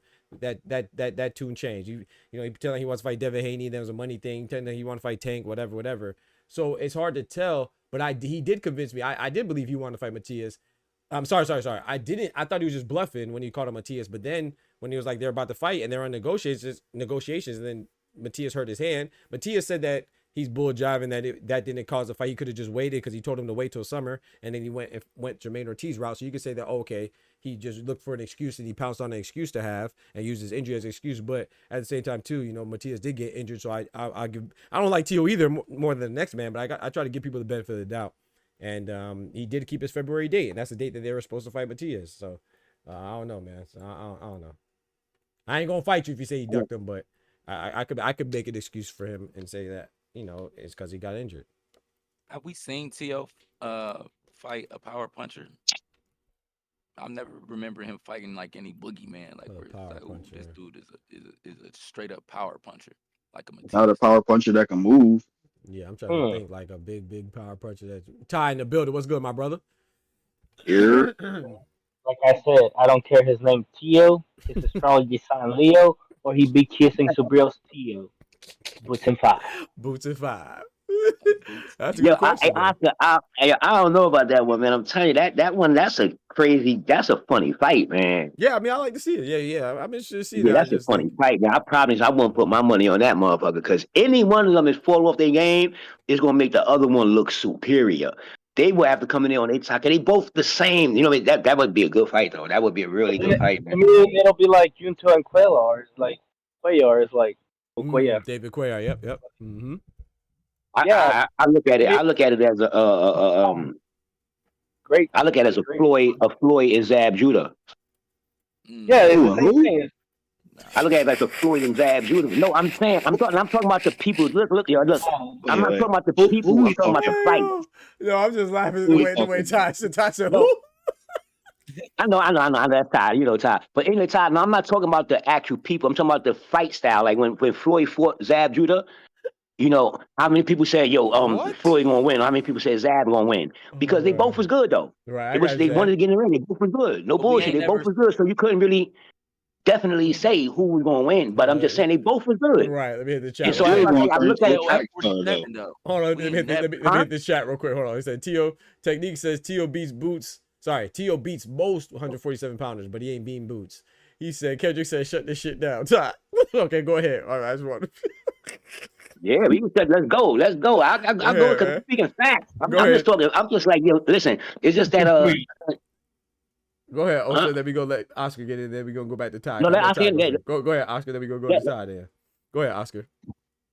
Boots and 3. Boots and 3. Go ahead, Ty. Talk to me. Go ahead, Ty. I like the sentiment of saying, Floyd and Zab, but that's not how I was gonna go. Tio gonna get in there and turn into a straight runner. Ty said what? What? I mean, Ty, I believe that. I'm saying that, but Boots got to be on top of his game. Tio is the kind of guy. If you go in there and you slip him, if you give him a little courage, he gonna think he can win this fight. He just an egoistic kind of dude, huh? He ain't got the size. He gonna have to go in there thinking he can do. Yeah, he gonna go in there thinking he Karen Juka John and not realize that boy was big. But I mean, maybe. But I'm just saying, from paper, you could go in there and figure. You go in that ring. We could talk about what we want to talk about. When you get in that ring, you're gonna figure out what you want to figure out. But I'm just saying, going in there from what we got now on a dry car, going in there, I know one thing: if he go in that ring, if Boots act like he's not T.O. and like he's a pushover and be off his game, you're gonna make T.O. look good. Because you cannot treat him like he's a bum. It doesn't matter if you like him or not. You can't treat him like he's a cold garbage bum. You can't show him nothing. That's what I'm saying. If Bruce gonna be a predator, somebody like T.O., you can't be sitting there playing with him. You want to take him out of there. Because you don't need him to get his ego up. Let McCall get in here. Go ahead, McCall. I saw you saying something. No, I really can't get up to break down this fight because T.O. just be talking. He is a small 140. Yeah. He not going to 47 to fight no monster. I don't think so either. Boots belong in 54. He just decided, hey, I can make the weight. I'm going to stay at 47 because I could become the king of 47. And hopefully this will boost me to make, when I go to 54, the money even better. Like, he's on a strategy. He belongs in 54. His frame, his size, he belongs in 54. So essentially, you saying a 140-pounder is going to go to 47 and fight a guy that belongs in 54, and we ain't seen him punch at 140 impressively, like at 140 and said, oh, he got pop at 140. The last time we seen T.O. have pop was at 35, 30. Yep. Go ahead, Oscar. I agree with that. Before Oscar go, and what to piggyback on what McCall said, Team Slime, y'all check him out as well. Eddie Hearn was talking about the weigh-in against Barbosa. He said, man, the way rehydrated, T.O. came in at 146. Yeah. Boost for the beats on him, boy. But go ahead, Oscar. That's what Eddie Hearn said, at least. I watched the interview this weekend. That's what Eddie Hearn was saying. Gosh dang. Yeah, I agree with him. Rehydrate to 146 is crazy. I mean, that's dope, though. Shout out to Tio. Respect, because his fight was at 140. You shouldn't be coming in at 160 or something like that. You know what I'm saying? Shout out to him. That means he's fighting close to his weight. But, boy, you come in at 146 against Boots, boy, you go, hey. Yeah, I agree. It's like he hasn't shown us. I mean, aside from Josh Taylor. But how long ago? Like, that's the thing I don't agree. Like, we say Josh Taylor, like, this thing was, like, last year or yesterday. This was years ago. I'm gonna tell you. When have we seen that type of performance since? Or even close to it? Don't forget that type of performance. Even close to it. Man, 2023, June 2023. I actually thought it was longer than that. I thought it was like 2022, but yeah, 2023 is Josh Taylor. I just say that. All I'm saying is that I'm just saying that I get all that. You know, if you fight like this, you fight like that. All that's fine and dandy when it comes to boxing. You know what I mean? I don't try to get caught up in that concept of this and that. I know when these fighters get in there with this fighter, it really don't matter who the hell you was in here fighting, how their styles is. You better adjust the mind.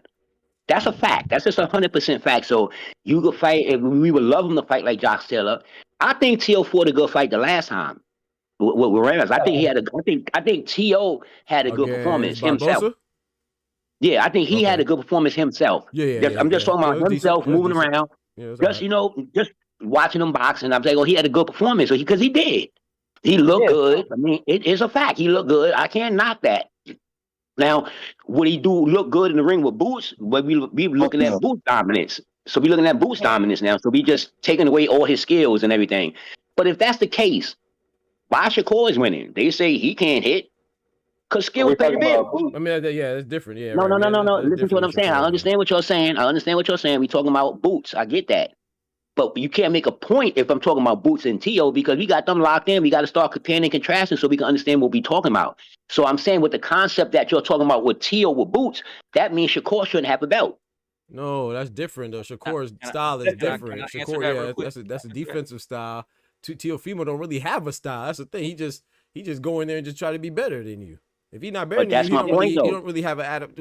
So you said okay. So but your point when you said, correct me if I'm wrong, but you sound like you said is that when they both get into the ring, it doesn't matter what happened before, what transpired before with other people. It matters can you adapt to my style, right?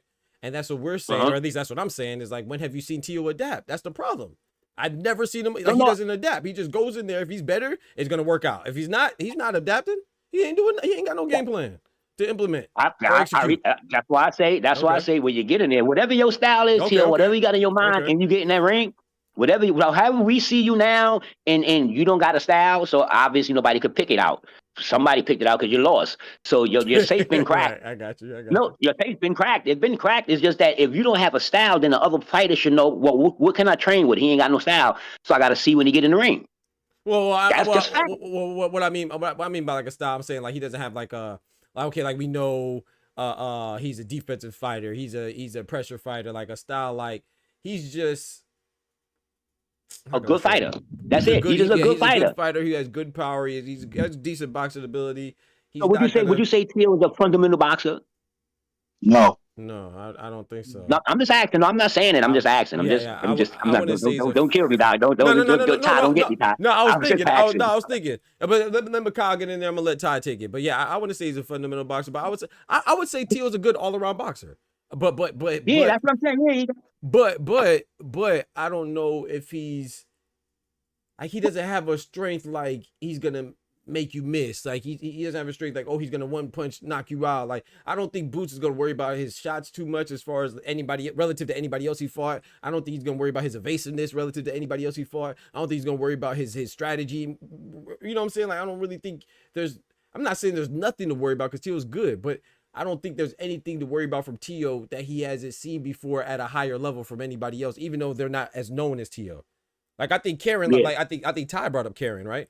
Karen, you know, so funny that when I believe Tim Bradley also brought up Karen when he was analyzing the fight. It's like, bro, Karen would probably beat the shit out of Tio. I think people bring up Karen like he's a bad fighter. Like who do we know him to be bad with? He's unknown. We're unfamiliar with him, but a bad fighter, no. I don't think I see Karen giving everybody at 147 trouble. He might even beat he might beat Barrios. He might beat Brian Norman. Like, so when we say how he struggled against Karen, yeah, that's Karen. Teo's not Karen. Now, I'm not saying whether he's better or worse, but I'm just saying I don't think he poses the same problems as Karen. He definitely don't. Yeah. He definitely don't, though. He 100% don't. He 100% I don't even know why Tim Bradley brought up Karen. Like, that meant something. I didn't really understand that. But go ahead, Makai. My fault. I know you said you wanted to answer something that Oster said. Oh yeah. He said well, the comparison of T.O.'s power and Shakur's power. Shakur stayed at 35 for that exact reason. Shakur is not like it's not that Shakur don't know he doesn't have hand issues and he's not punching like that. That's why he stayed at 35. I'm gonna stay down here. You know what I'm saying? So like to say that's my question. Like we haven't seen the power at 140 and you gonna say I'm gonna go to 47. You know, I don't know. You know what I'm saying? I don't know because things change. Like punch resistance change when you go up in weight.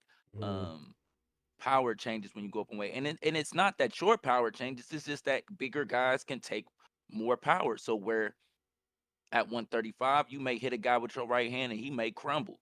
At 140 you may hit a guy with your right hand and you may push him back. Now the guys ain't crumbling like that. At 147 you may hit a guy with your right hand and they walk through it and laugh at you. Right. It's just like, and it's all the same right hand, and it's just at different weights. Guys respond to power differently, and guys carry power differently. Some guys' power increases as they go up in weight. You know, so it's just and that's the thing too with what you said as far as like with Shakur, and I know Oster wasn't making that comparison like as far as power, but the thing is Teofimo gonna have because his game is not predicated off of defense and reacting to just what or like to the fighters just coming towards them. He's gonna need something to keep Devin to keep Jaron boots in his off him or whoever he's fighting. You know, he's gonna need something to deter them from coming forward because it's not like it's hard to hit him once you get in range. Shakur it's hard to even get in that range, and he don't really need the power to keep you off. You know, it's his skills that keep you off and his countering. Not saying he's a feather puncher like everybody say or like that. Like you're not feeling his punches, but it's just his game is not based off his offense. You know, to me, Teofimo, he gonna need to keep you off a little bit. Shout out to Karma. Give me a second. Shout out to Karma, big member in the building. She says if Teo could move like Karen, he wouldn't have had the problem. That's a good point. She said if Teo could move like Karen, he wouldn't have had the problems like he did against Ortiz. I agree with that. One time for the ladies in the building. That's a good fact right there. I mean, that's a good point right there too. It's like I think we underestimate. Like, you know what's crazy? When we go back and watch the Boots fight, I don't know if you have watched him against Karen more than once, but it looked like two different people he was fighting. He implemented two different game plans. You know what I'm saying? Against Karen the first time, people were complaining he was running. Against Karen the second time, he wanted to fight in that phone booth. You know, people say he was too close. So it's like, I don't know, man. I think that a lot of times we confuse a lack of familiarity with being good, man. I'm not saying that Karen's the best. I'm not saying that, but I think people don't give him the credit as much as he deserves. I'm looking forward to see Karen fight some other people too, and I'm looking forward to see how he fights. You know what I'm saying? Moving forward, or how his career progresses moving forward. Hopefully, he gets some decent fights, get some decent. Like I would like to see Karen and Shakram Giyashov. I think Karen beats Shakram. No disrespect to Shakram. I like Shakram. Rest in peace to his daughter, but I think Karen beats Shakram. I think Karen beats. I think he beats Barrios. I like Barrios. That's a good fight, but I would lean towards Karen.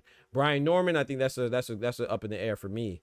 But like I said, there's to me he's like a Sandor Martin. I say this all the time. Like to me, like Sandor Martin, I think he gives everybody hell at 140. I'm not saying that he's gonna win or lose, but I just think he's a tough fight for the majority of people at 140. I think he's just one of those guys that people aren't looking forward to fighting them because the risk does not match the reward.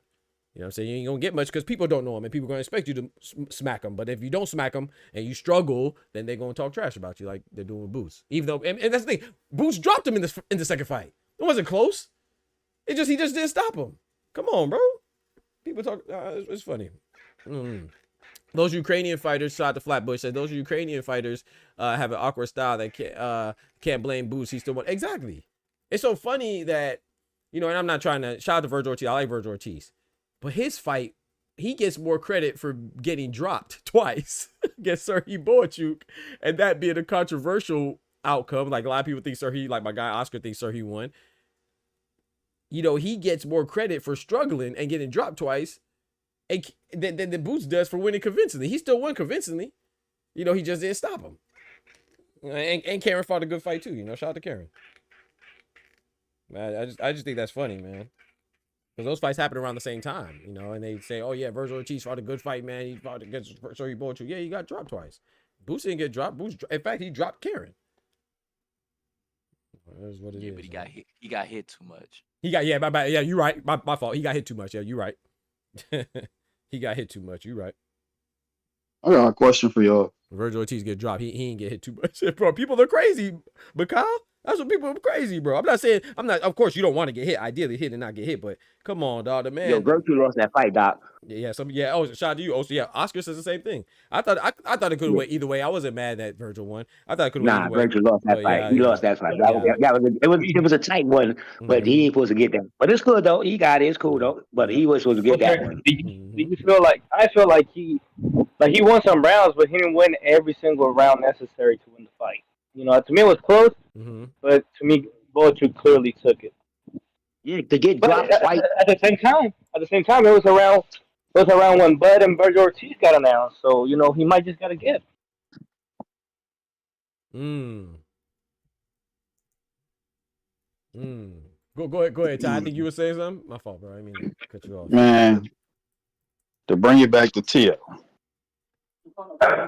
I just don't see what y'all see. I know I'm saying y'all, and it might not be certain people, but I'm gonna just say y'all. What is Tio gonna do about his eye? I was just thinking that with Steve Claggett, he had 2 termite mounds on his eyes. Oh, that's boots? Oh my lord. Oh my lord. When he fought Barboza, he was barely touched. And we seen what happened to that eye. Puppy. If he fights Boots, he's getting knocked out under 5 rounds. TKO stoppage.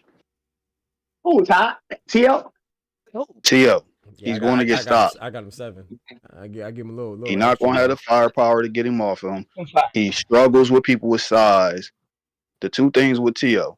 If you are athletic enough to hang with him, you're a problem. If you have natural size over him, you're a problem.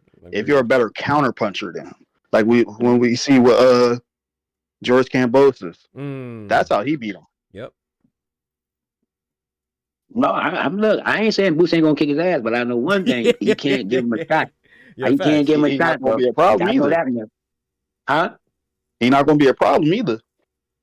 I mean, he might not. I don't know. He might not, but I don't know. You know what I mean? He might not, but he might not. But I know one thing. I'm not mad at you having that stance though, because hey, I hope I'm wrong. I hope it's not as.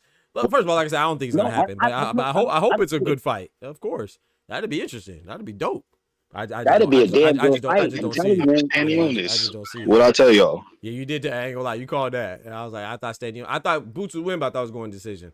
That boy Ty told me, he said, man, bet on the stoppage. He definitely. What he stopped him in? What, 6? Yeah, we'll see. Yeah, no, honestly, remember we talking about Stanionis? I didn't think Stanionis was going to get stopped neither. Remember, I was like, man, they might go a decision because I like Stanionis. I think that'd be but styles make fights. Sometimes the styles may not make it outside the ring, and the one in the ring figure that shit out, and you learn that he got a different style. You know what I mean? He gonna adapt different. You just learn shit. So I don't know, man. To be honest, I really don't know, man. But I know it won't be no. See that L word is my problem with Tio. Maybe I'm disrespectful right now, but that L word, that gosh damn learn. That bitch ain't learning shit. That ignorant, incompetent little he ain't learning not a damn thing. But I could be wrong. Maybe I'm disrespectful. One thing, Doc, he'll learn how to survive when he get that hit from Boots. He'll learn how to get around 12 rounds. Bet that shit. He get that together. Yeah, you're probably right. Yeah. And even then, it's like we talk about learn inside the ring. Even there, Tio has he has the L, bro, because he comes with the game plan. If he hits it, he's good for like 4 rounds, 5 rounds. They can start dropping. But if he don't hit it, he ain't got no adaptability whatsoever. Not him, not Senior.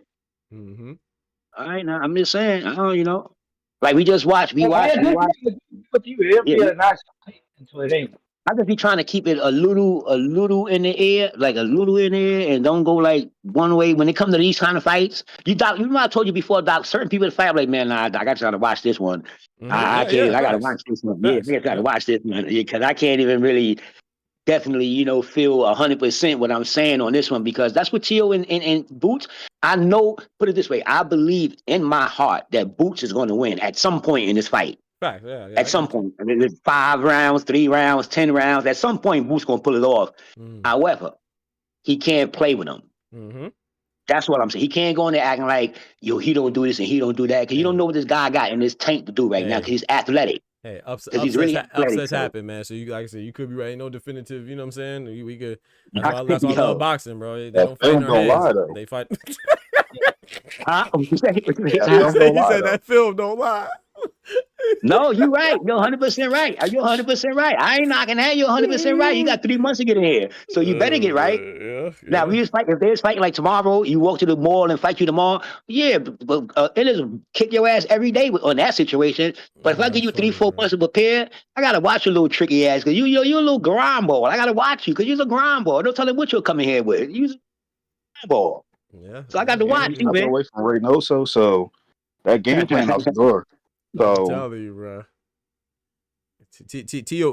Tio against the world right now, man. He done switched up on Canelo. Left. And no, that's another point that I wanted to make about Tio. You know what I'm saying? Like, now you see, Eddie Reynoso took Jaime Munguia up under his wing. Yep.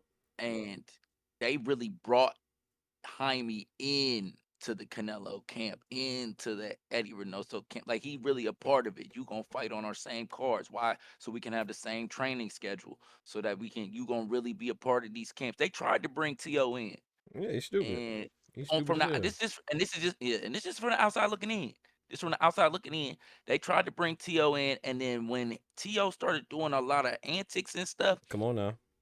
That camp wasn't feeling that. Come on now. So then it was like, yeah, T.O., you know, we got to go over to Saudi. We got to focus on Jaime. We got to focus on Canelo. We got a lot of big things coming up.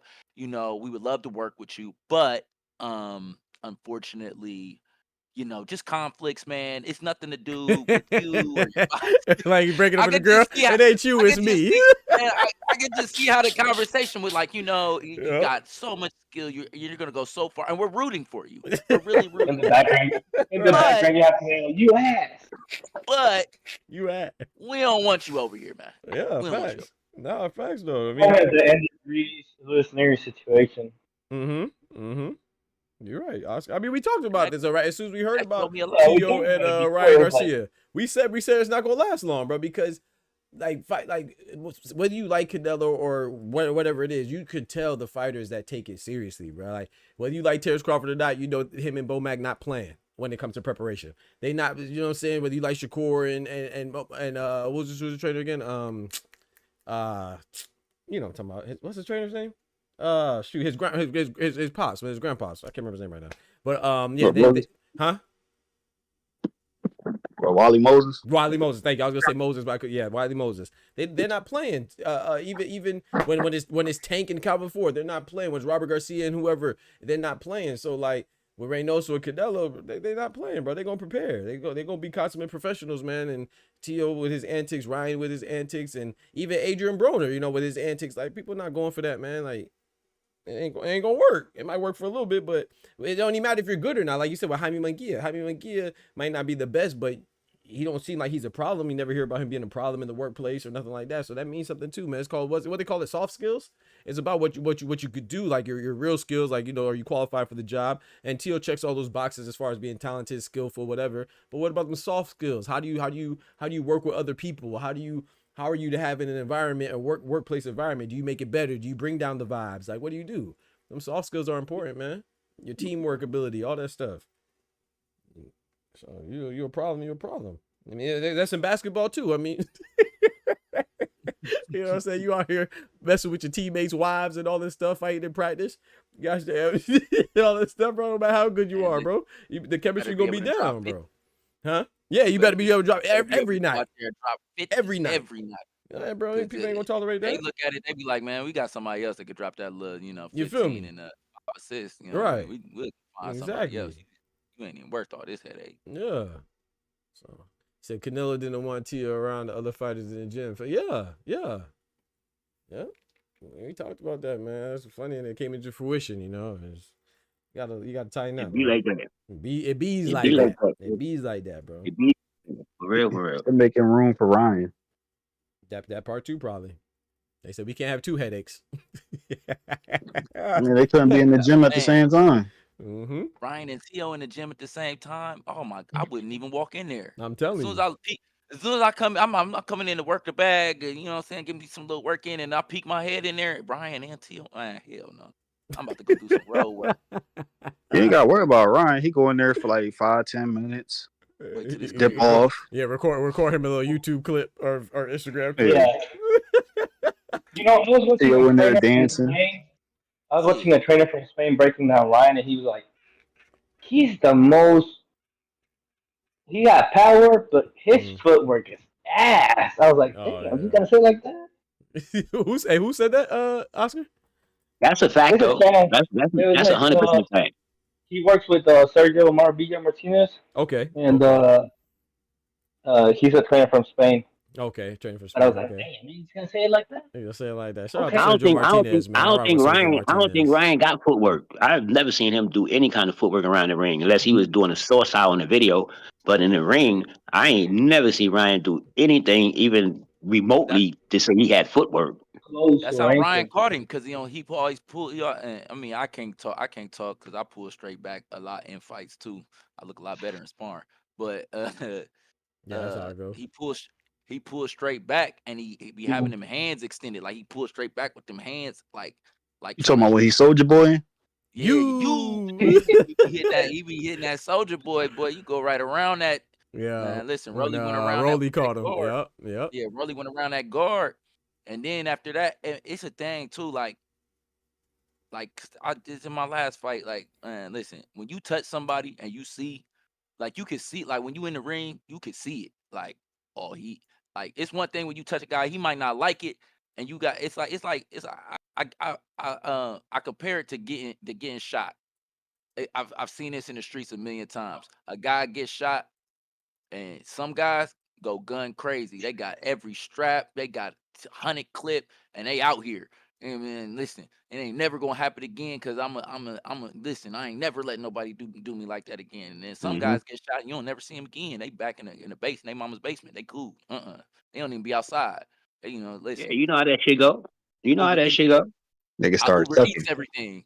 You know what I'm saying? I ain't even going You pull a nigga skirt up. That's all I keep telling you. Pull a nigga skirt up. These niggas is hoes. You pull them skirt up. You run around here like you tough until a motherfucker hit you one of these hot ones. And like you said, he go live with his grandma over in Tennessee somewhere now. Then the motherfucker moved over here to Tennessee. Yeah, because shit is real. And that's all I say. When you step in this ring, this shit is real. We can predict all that shit, but you get in this ring, Tio, you bring your ass in here, you talking all that, whatever you talking all that, how you say you talking all that jazz, and when you how Tyson's at until you get punched in your face, and you see what's up. He getting sorted with Belonga.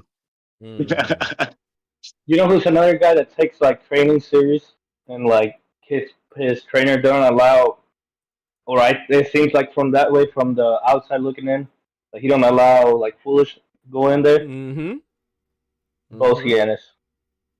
Oh yeah, Bozy Ennis. Yeah, Bozy. That's what I'm saying. Like some of these trainers, bro, you can tell they just have that demeanor to where they don't play the nonsense. I mean, you leave the nonsense at the door, and that's fine. That's how I thought Derrick James was, but apparently not. So I thought this. I was like, man, Ryan Garcia's gonna be good with him. Derrick James is garbage. I told you that, man. No, Derrick not garbage. I ain't gonna say garbage. Wow, man, I say slightly overrated. I ain't gonna say garbage. Y'all gonna kill me with this one, but I'm going with that one. I'm sticking with that. I ain't gonna say garbage. Nah, I think Derrick James. I think he did Errol Spence dirty. If you ask me, I think he did him dirty, 100% dirty. From a standpoint, yeah. But as a trainer, no. I don't think as a trainer, as far as training the skills and knowing boxing, that he's garbage. I think that where he lacks is people don't understand that boxing is a lonely sport. So your relationship with your trainer almost like that's that one relationship you really lean on. Like you tell them the truth and they tell you the truth. Like that's like, because there's a lot of cap in this sport. And sometimes you have to. Sometimes sometimes like you can't say necessarily when you're fearful. You can't say necessarily when you got doubts. You can't, because that's not something that you can translate to everybody else. That's something that's in-house, in camp. But with that trainer, that's when you, hey, look, yeah, man, listen, I ain't like that right hand. I don't like his power. What do I need to do? Like, how do I address it? But I think that his biggest problem, Derrick James, he's a yes man, and they paying him all that money, and he's coming to these different camps and he's training the stars, that he goes in there and he doesn't want to offend them. Like, he doesn't want to make them angry. He doesn't want to get fired. So I feel like he's just a yes man too much, and he don't be telling them the real. Like, listen, Brian, like, yeah, your left foot cool, but this what we really need to work on, and this is this, you know what I'm saying? Like, you know what I'm saying? I think when he gets pushed back, because sometimes his fighters will push back, like, man, nah, I like that. I'm comfortable with that, or I don't really see the problem with that. Like, and you need somebody that's gonna be on you, like, no, that's not gonna work, bro. You gonna need to get that up out of you. No, I understand, and I get that. But what I'm saying is that, with that said, to me, that makes him not a good trainer. Period. If you a pushover, if you doing this just for this, and then you're not a good trainer. Period. Because you're the trainer. So if somebody can push you and you doing things because you got too much pressure on you, then you're not a good trainer. Errol Spence walked in there and fought Terrence Crawford the same exact way he fought everybody else. I don't know if they looked at no videos or anything. I'm dead serious. I don't know what they was doing in their camp. For real. I don't know what they was doing. I don't know if they was. But hear me out. Hear me out. That's too much. You can't. That's similar. That's similar to people saying one of them is bad because those are two great fighters, man. Sometimes it's going to happen like that. But go ahead. What I'm saying is this. I'm not knocking them fighting. I'm not knocking they fought. We talking about training. We talking about training here. Right. And everyone said, hear me out. Everyone said that was Terrence Crawford's best performance because he's going to the elite level. Because this is the top, this is the highest level. And everybody said Terrence Crawford fought completely different. They was like, I didn't understand that masterclass. I don't understand why. I'm not saying Errol Smith's supposed to lose, but the fight that you fought, you couldn't have trained for this fight. Not the way you're supposed to. Nah, hold on. I don't agree with that. It's like what it is like that. There's two fighters. Hold on, because so the fighters, if we have two fighters that if one person outclasses the other one, that doesn't mean that one of them is bad. So if on the flip side, on the trainer, sometimes the trainer gets outclassed too. It doesn't mean that one. I mean, let's call it basketball, right? Let's go to basketball. If one team wins and the other team loses, and the head coach out game plans the other ones, that doesn't mean that the other trainer is bad or the other head coach is bad. It just means that, hey man, you know, this person got my number. It could be this time. It could happen all the time, but it doesn't mean that he's not a good coach or a good trainer. Yeah, I just agree with that because he coached him well against everybody else. You know what I'm saying? Everybody else who was successful up until that point. Go ahead, Makai. All I was saying was that fight. That's what I was talking about. That fight when you could have a million fights, and this is the big one. This is the one you fought for. This is the big one. This is it. And this is real. This is the biggest one. It's the biggest one. It's not the only big one, though. No, I'm saying, but to the point of this fight, this is your biggest one. And this is his biggest one. At that point. Right. It's bigger ones to come. But at that point, this is the biggest fight that everybody wanted and all that. I'm not saying Errol Spence is a bad fighter. I'm not saying Derrick James is a bad trainer. I just don't think that he is good as he definitely wasn't supposed to get that damn trainer award. That was some BS. No, cool, he definitely deserved that. He deserved that, bro. You remember Charles with him, right? I know he got the Charles. I know he got the Charles. You see what happened to them? And did Charles look different when he fought Canelo? Bro, did he look different when he fought Canelo? He moved up 154 to 168. Okay, I'm not giving an excuse. To me, he should have fought better. He should have fought better. To me, that was a personal thing. To me, that was he felt that lick from Canelo. He's like, hold on. That's how I see it. I didn't see it as like a trainer thing. I think he just went into a different mode. Like, okay, bet, forget winning. I'm gonna get this paper, and I'm not gonna get knocked out. That's how I seen it. I could be wrong. No, I just agree to disagree because he's not a bad trainer. He's not like we ain't talking about nobody that's that don't got the credit. You know what I mean? That's why we talking about him because he got the. He got the credit to be judged. Right, okay. Kind of good.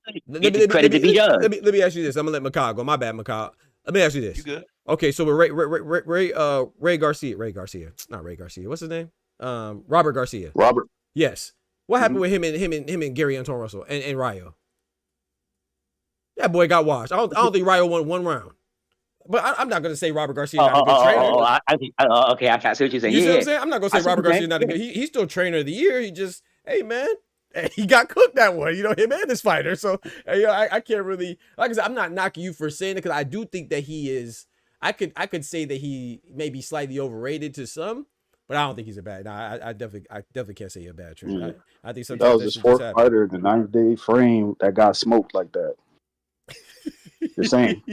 What you say? Is that an indictment on him? He got a lot of fighters fighting too. He got a lot of fighters fighting. He said Robert Garcia. That was how many was that? How many? That was his fourth fighter in 90 days that got smoked like that. But that's not an indictment on him. Yo, listen. You're right. Yo, listen. Hey, Robert I'm gonna tell you one thing. This is what I'm saying. I'm gonna tell you one thing. This is what I'm saying. 3 big fights in Derek James. You know what I mean? Whatever. I'm talking about back to back, y'all. If it wasn't for, was it AJ that won? Didn't AJ win? Yeah, he got cooked. But he just came over there though. No.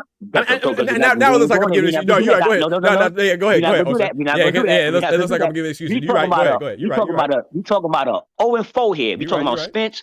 You talking about Spence, Martin, Charlo, and AJ. This is all under Derek James. Just want you to know that. Back to back. But I wanted to give you this insight right here when it comes to EJ. Fine though. When it comes to Errol Spence. So if you were listening to the build up of that fight, Errol Spence and Bud Crawford, Sean Porter and his dad weighed in. Kenny Porter. Kenny Porter had trained Errol Spence. Trained with him going into the Olympics and stuff. And he said a very, very key insight that ended up coming true. And when I looked at it after the fight, I'm like, damn, he was right on point. Yeah. He said, Errol, don't listen.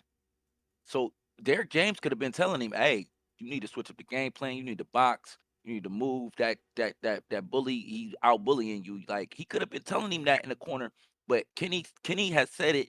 He said, Errol Spence gets it in his head that he has to beat guys up, and he has to beat guys up a certain way. And that's where he was frustrated with Errol in the Olympics, because he was like, man, listen, sometimes you're going to need to box. Sometimes you're going to need to use strategy. Sometimes you're not just going to be able to just thug everybody. Yeah, what he said. And that's how Errol Spence wants to fight. Yeah. And so with that insight, you can't really put that on Derek James, that Errol Spence didn't make no adjustments when that's been how he's been since he was a kid. He ain't made adjustments. See, but that part is where I agree with Oster. That part is where I agree with Oster. I do feel like if you are a good trainer, then you're supposed to figure that out. You know what I'm saying? I feel like that's fair. I feel like that's fair to put it on both of them. But I don't think it's fair to say that, oh, he's not a good trainer because this one time they couldn't figure it out. You know what I'm saying? So I do think that it is up to the coach to implement whatever it is, whether it's a psychological change or it's a physical change, whatever type of change that's necessary to win. I do think it's on the trainer to implement that or instill that into the that new regimen or whatever into the fighter. But at the same time too, I do think you have a point as well. It's like, okay, bet, this has been working, and I do give him credit for being able to work with that up until that point. Sometimes it is what it is. Maybe if he was more adaptive, if he was more readily willing to adapt, then maybe it would have been different. But I will ask this too, on the flip side. I know it sounds like I'm jumping the fence, but do you think if I switch from Derek James to, let's say, Robert Garcia or Bozy Ennis or hell, even give him Bomac, do you think he beats Terrence Crawford? See, but what I'm saying is this: still ain't gonna make no adjustments. It's a good point. Right? Hell no. I'm saying it's a good point, though. But you never really know though, because that's the trainer. That's true. You never really know because that's the trainer. We never know. Now, when you made a good point, Makai made a good point when he said about the boxer, want to do what he want to do. If you know that, see, I don't box. You're a boxer, so you probably could understand it better than me. All boxers want to fight. That's why they have to get trained to box, because they will go in there with that fighting mentality and get knocked out. This is where the trainer is very important at. So the trainer typically walk on the street and find a whole bull. Somebody that's uncontrollable, and you got to control them. I agree with that. It's a fact, because Terrence Crawford will tell you all day, man, I be wanting to fight, man, but they taught me that, you know what I mean. That's why they say fighters get caught up in the mix sometimes when you get hit, because your mentality is you want to fight, and you get caught up in the zone in there. You know what I mean? Like in basketball, somebody score on you, you get the ball, and you don't come down, you want to be Mr. Man now, you want to get your shit back. That's just the mentality of challenging, you know what I mean? So that's why the trainer is very important in boxing. Agreed. So if the trainer can't change your mentality, then 9 out of 10, you will end up like an Errol Spence. You might win because you're a natural fighter, But if you run into somebody with some talent, he probably do you real dirty. But because you don't listen, like you said, because you don't listen. But that's the thing, though. See, to me, I disagree. I mean, I agree in principle, but I got to add a little nuance because to me, what you're explaining, Oster, is not applicable to Errol Spence because he's so accomplished. Like this guy, Pancho Villa, says in the chat, Spence couldn't KO a blown up lightweight. Spence was way overrated. We're talking about a unified guy. How is he overrated? We talk about a guy that was undefeated until he lost. How is he overrated? You see what I'm saying? And that's where the disrespect comes along. I think what Oster just described was Ryan Garcia. To me. Well, what you just described about a guy not being able to make changes or be disciplined or listen, that's Ryan Garcia. Ryan Garcia has never been a champion. You don't not be able to follow directions to some point, or at least listen to your trainer to get the most out of your. Now, if you want to say he got the most out of his skill set, cool. But if it wasn't for Terrence Crawford, you could argue that Errol Spence would still be undefeated today. So he beat Sean Porter, he beat Lamont Peterson, he beat Kell Brook. These are all champions that he beat. You know what I'm saying? Ugas, right? And he beat Danny Swift Garcia. You see what I'm saying? And Danny Swift Garcia, if you go back and watch when his father Angel Garcia was like, we know Errol Spence not the same for the accident.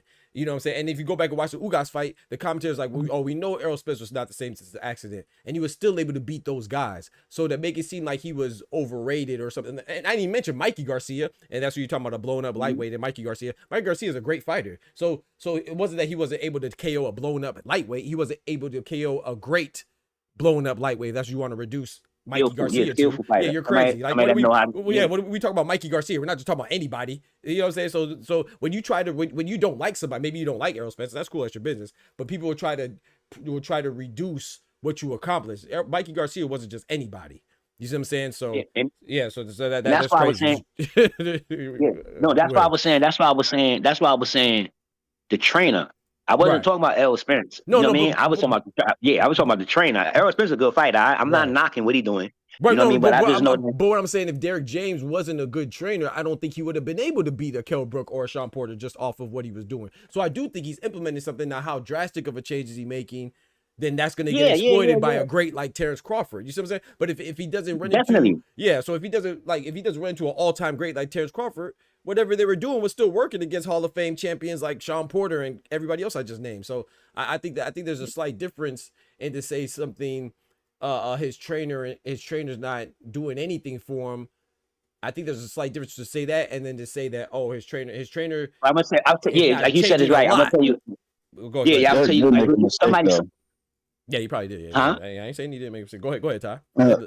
His mistake was not expanding his team. When you have that many world-class champions or fighters in your gym, it can't just be you in there. Schedules start to conflict. Camps start conflicting. When you look at all the top trainers or the guys who perceive to be Hall of Famers, they have a coaching tree. Bomac is not by himself in that gym. There's 5 of those boys. That's a good point. When you go to the Bronx gym, it's more than the Godfather of boxing up in there. Rest in peace, Emmanuel Stewart. Robert Garcia.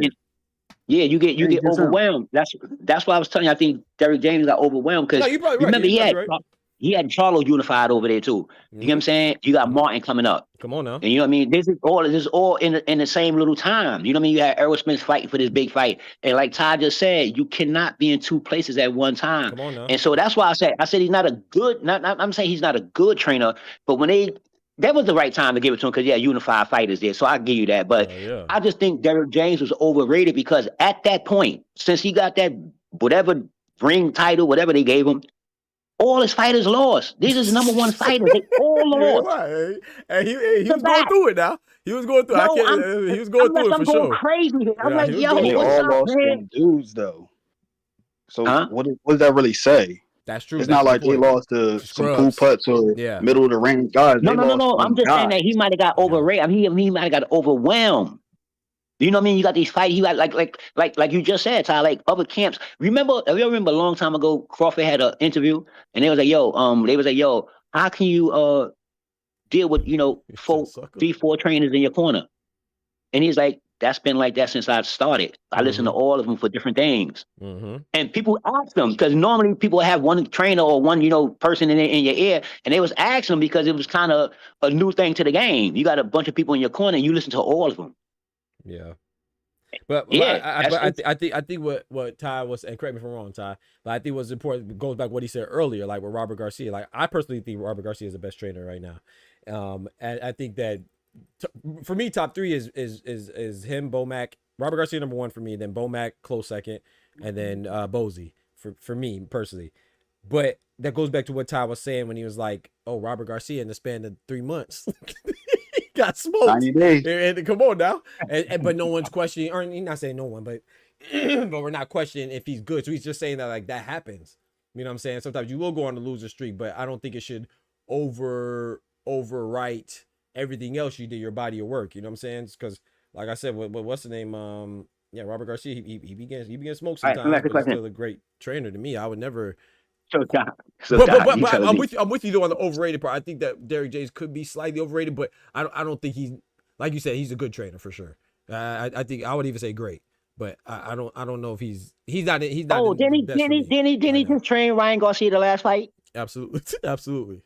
But that's five. I got to give my come on, man. That's a come on, Garcia, man. That's five, man. That's five, man.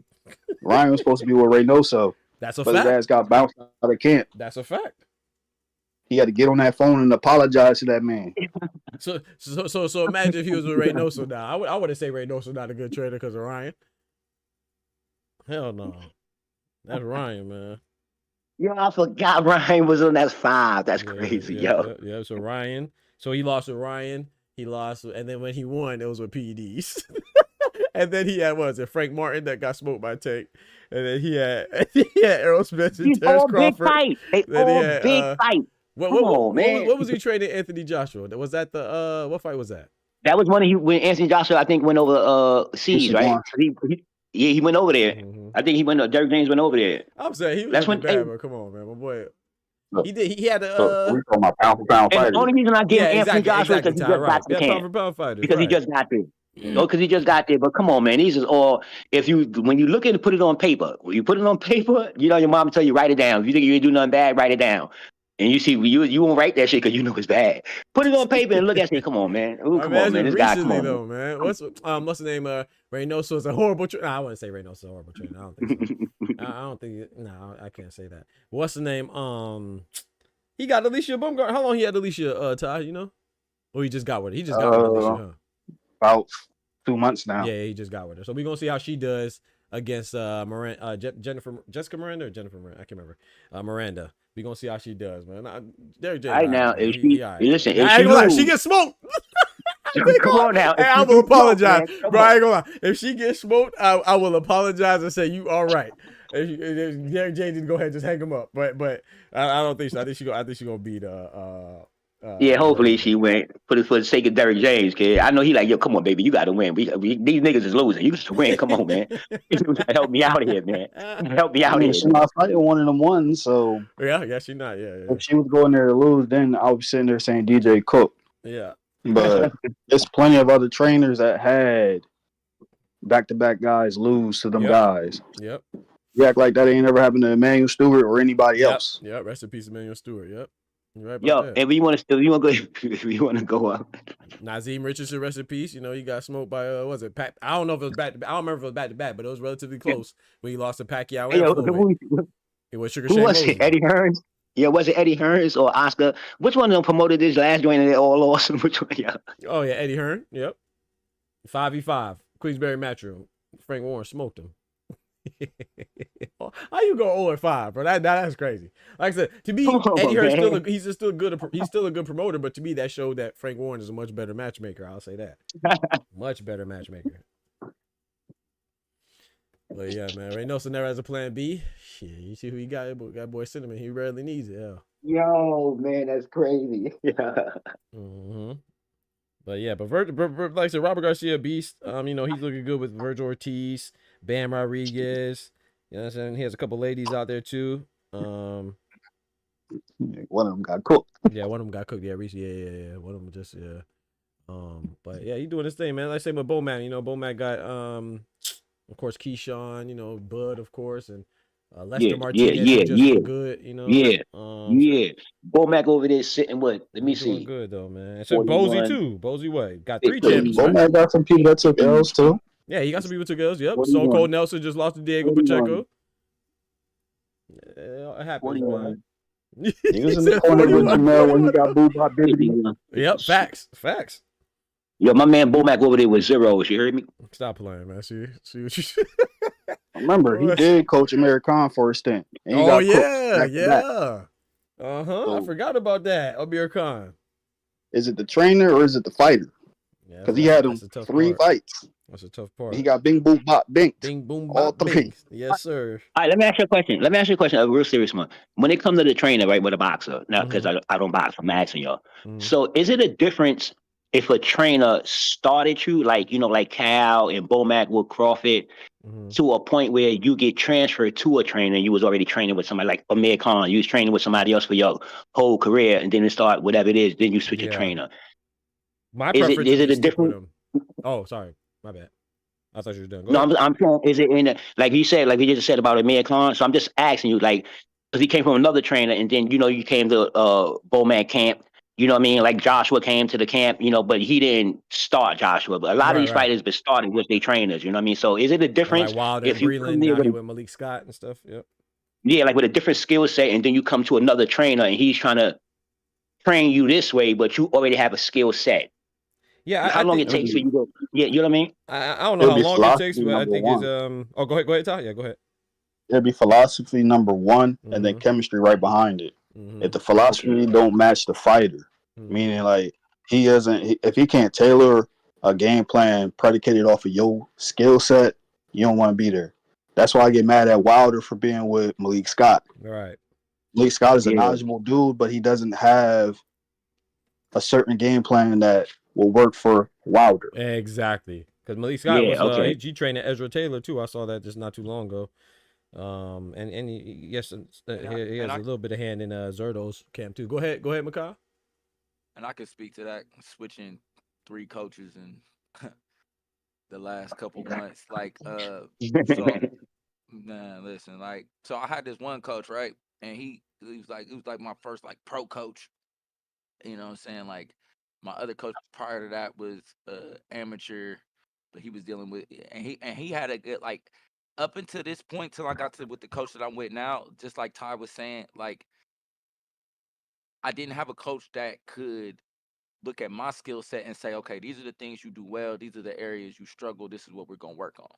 I had coaches that came in and said, because I'm a very adaptable fighter, I can pretty much do anything you ask me to do. You tell me to do it, I can figure, I'm gonna do it. You know what I'm saying? I'm gonna figure it out. I listen to instruction, very exact instruction. I'm gonna do it exactly how you show me to do it. Cause rest in peace, my grandpa, but my first trainer, that's how he taught me how to box. Was you gonna do what I'm telling you to do, how I'm telling you to do it, and I'm gonna walk you through this thing. And that's how I learned to fight. So I'm very coachable in that way. So back to the pro training, like, so he comes in and he had in the pocket, every punch you're gonna throw is gonna hurt him type of style, very kind of technical brawler, because that's how he fought.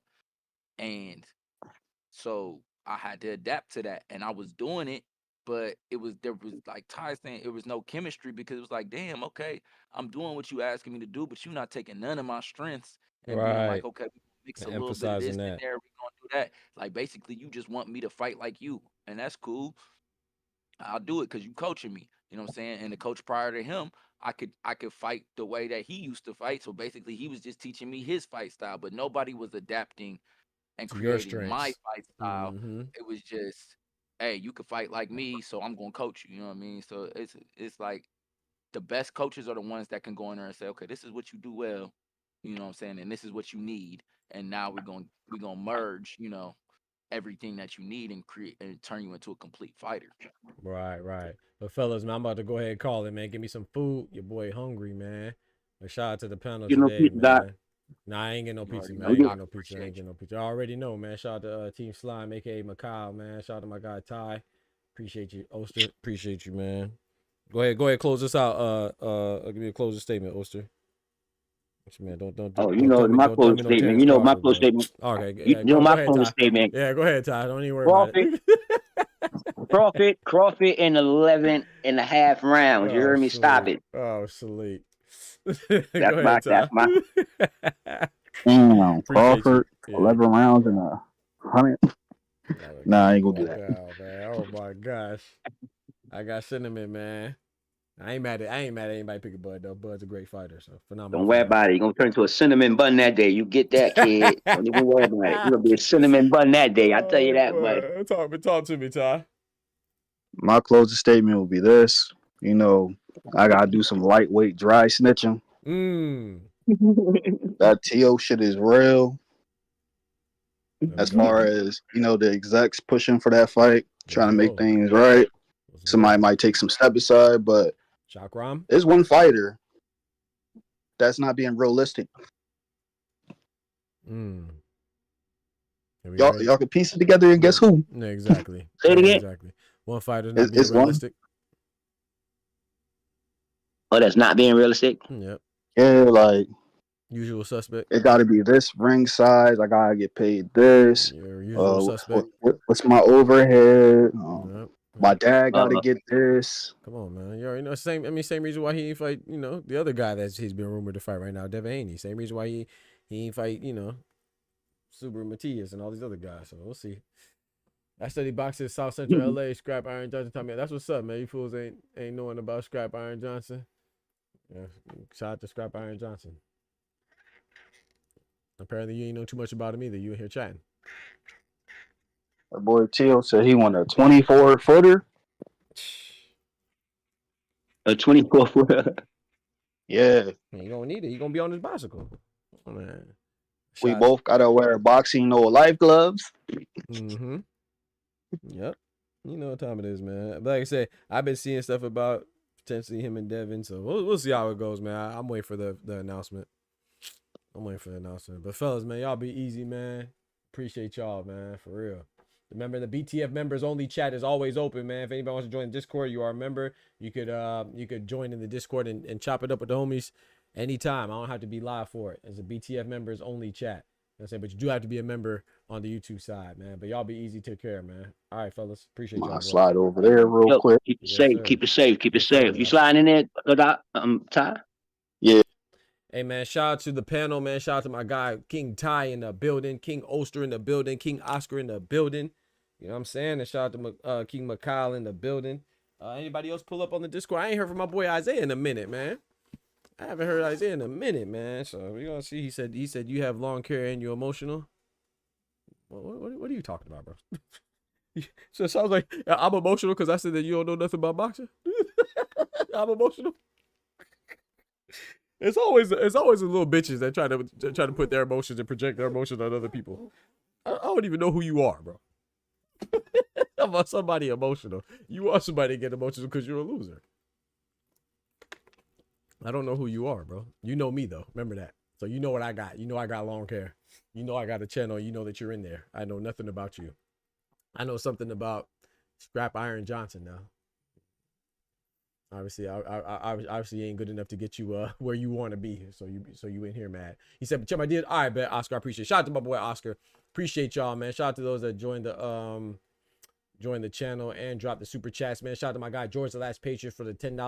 Shout out to Oscar Perez for the $5. Shout out to George the Last Patriot for the $2. Shout out to Big Dog Willie for the $2. Shout out to Oscar Perez for the $5 foot long. We gonna pause that. But yeah, man, y'all be easy. Don't forget to subscribe to the channel. And yeah, man, take care of yourselves, man. He said, you the one that always acting like a little bitch, and you're the one that's always in here getting bitched. So I appreciate you coming through, man. Make sure you come through tomorrow and come through today. We're gonna have another late show at 7 p.m. Eastern Standard Time. You know what I'm saying? So if you want to come in here and be one of my little bitches, that's fine. If you want to come in here and build and talk about this good boxing talk and be one of my family, I appreciate it, man. But we always need the little bitches so we can point at them and laugh. And I'm talking about, so we appreciate you coming in here, and even though you don't want to be in here, you know, but you're still here because you're one of my bitches. You know what I'm saying? Nothing's keeping you in here, bro. But you're still here every day to know my tendencies and know what I look like and know my channel. But you want to complain while you're in here. How about this? Nigga, you's a bitch. But yeah, man, y'all be easy. Take care of yourselves. Remember, with God, we can do anything without God. We're nothing. Doctors out. Peace. Shout out to all the people that want to be here and they're here for the love. You know what I'm saying? Shout out to the haters too that can't do nothing but hate. You know what I'm saying? and appreciate. From the hood to college, both worlds they had to meet. 6 degrees between us, so cold, we're about to freeze. But we're Florida boys, hot takes, we bring the heat. We're moving the culture, the engineers to the streets.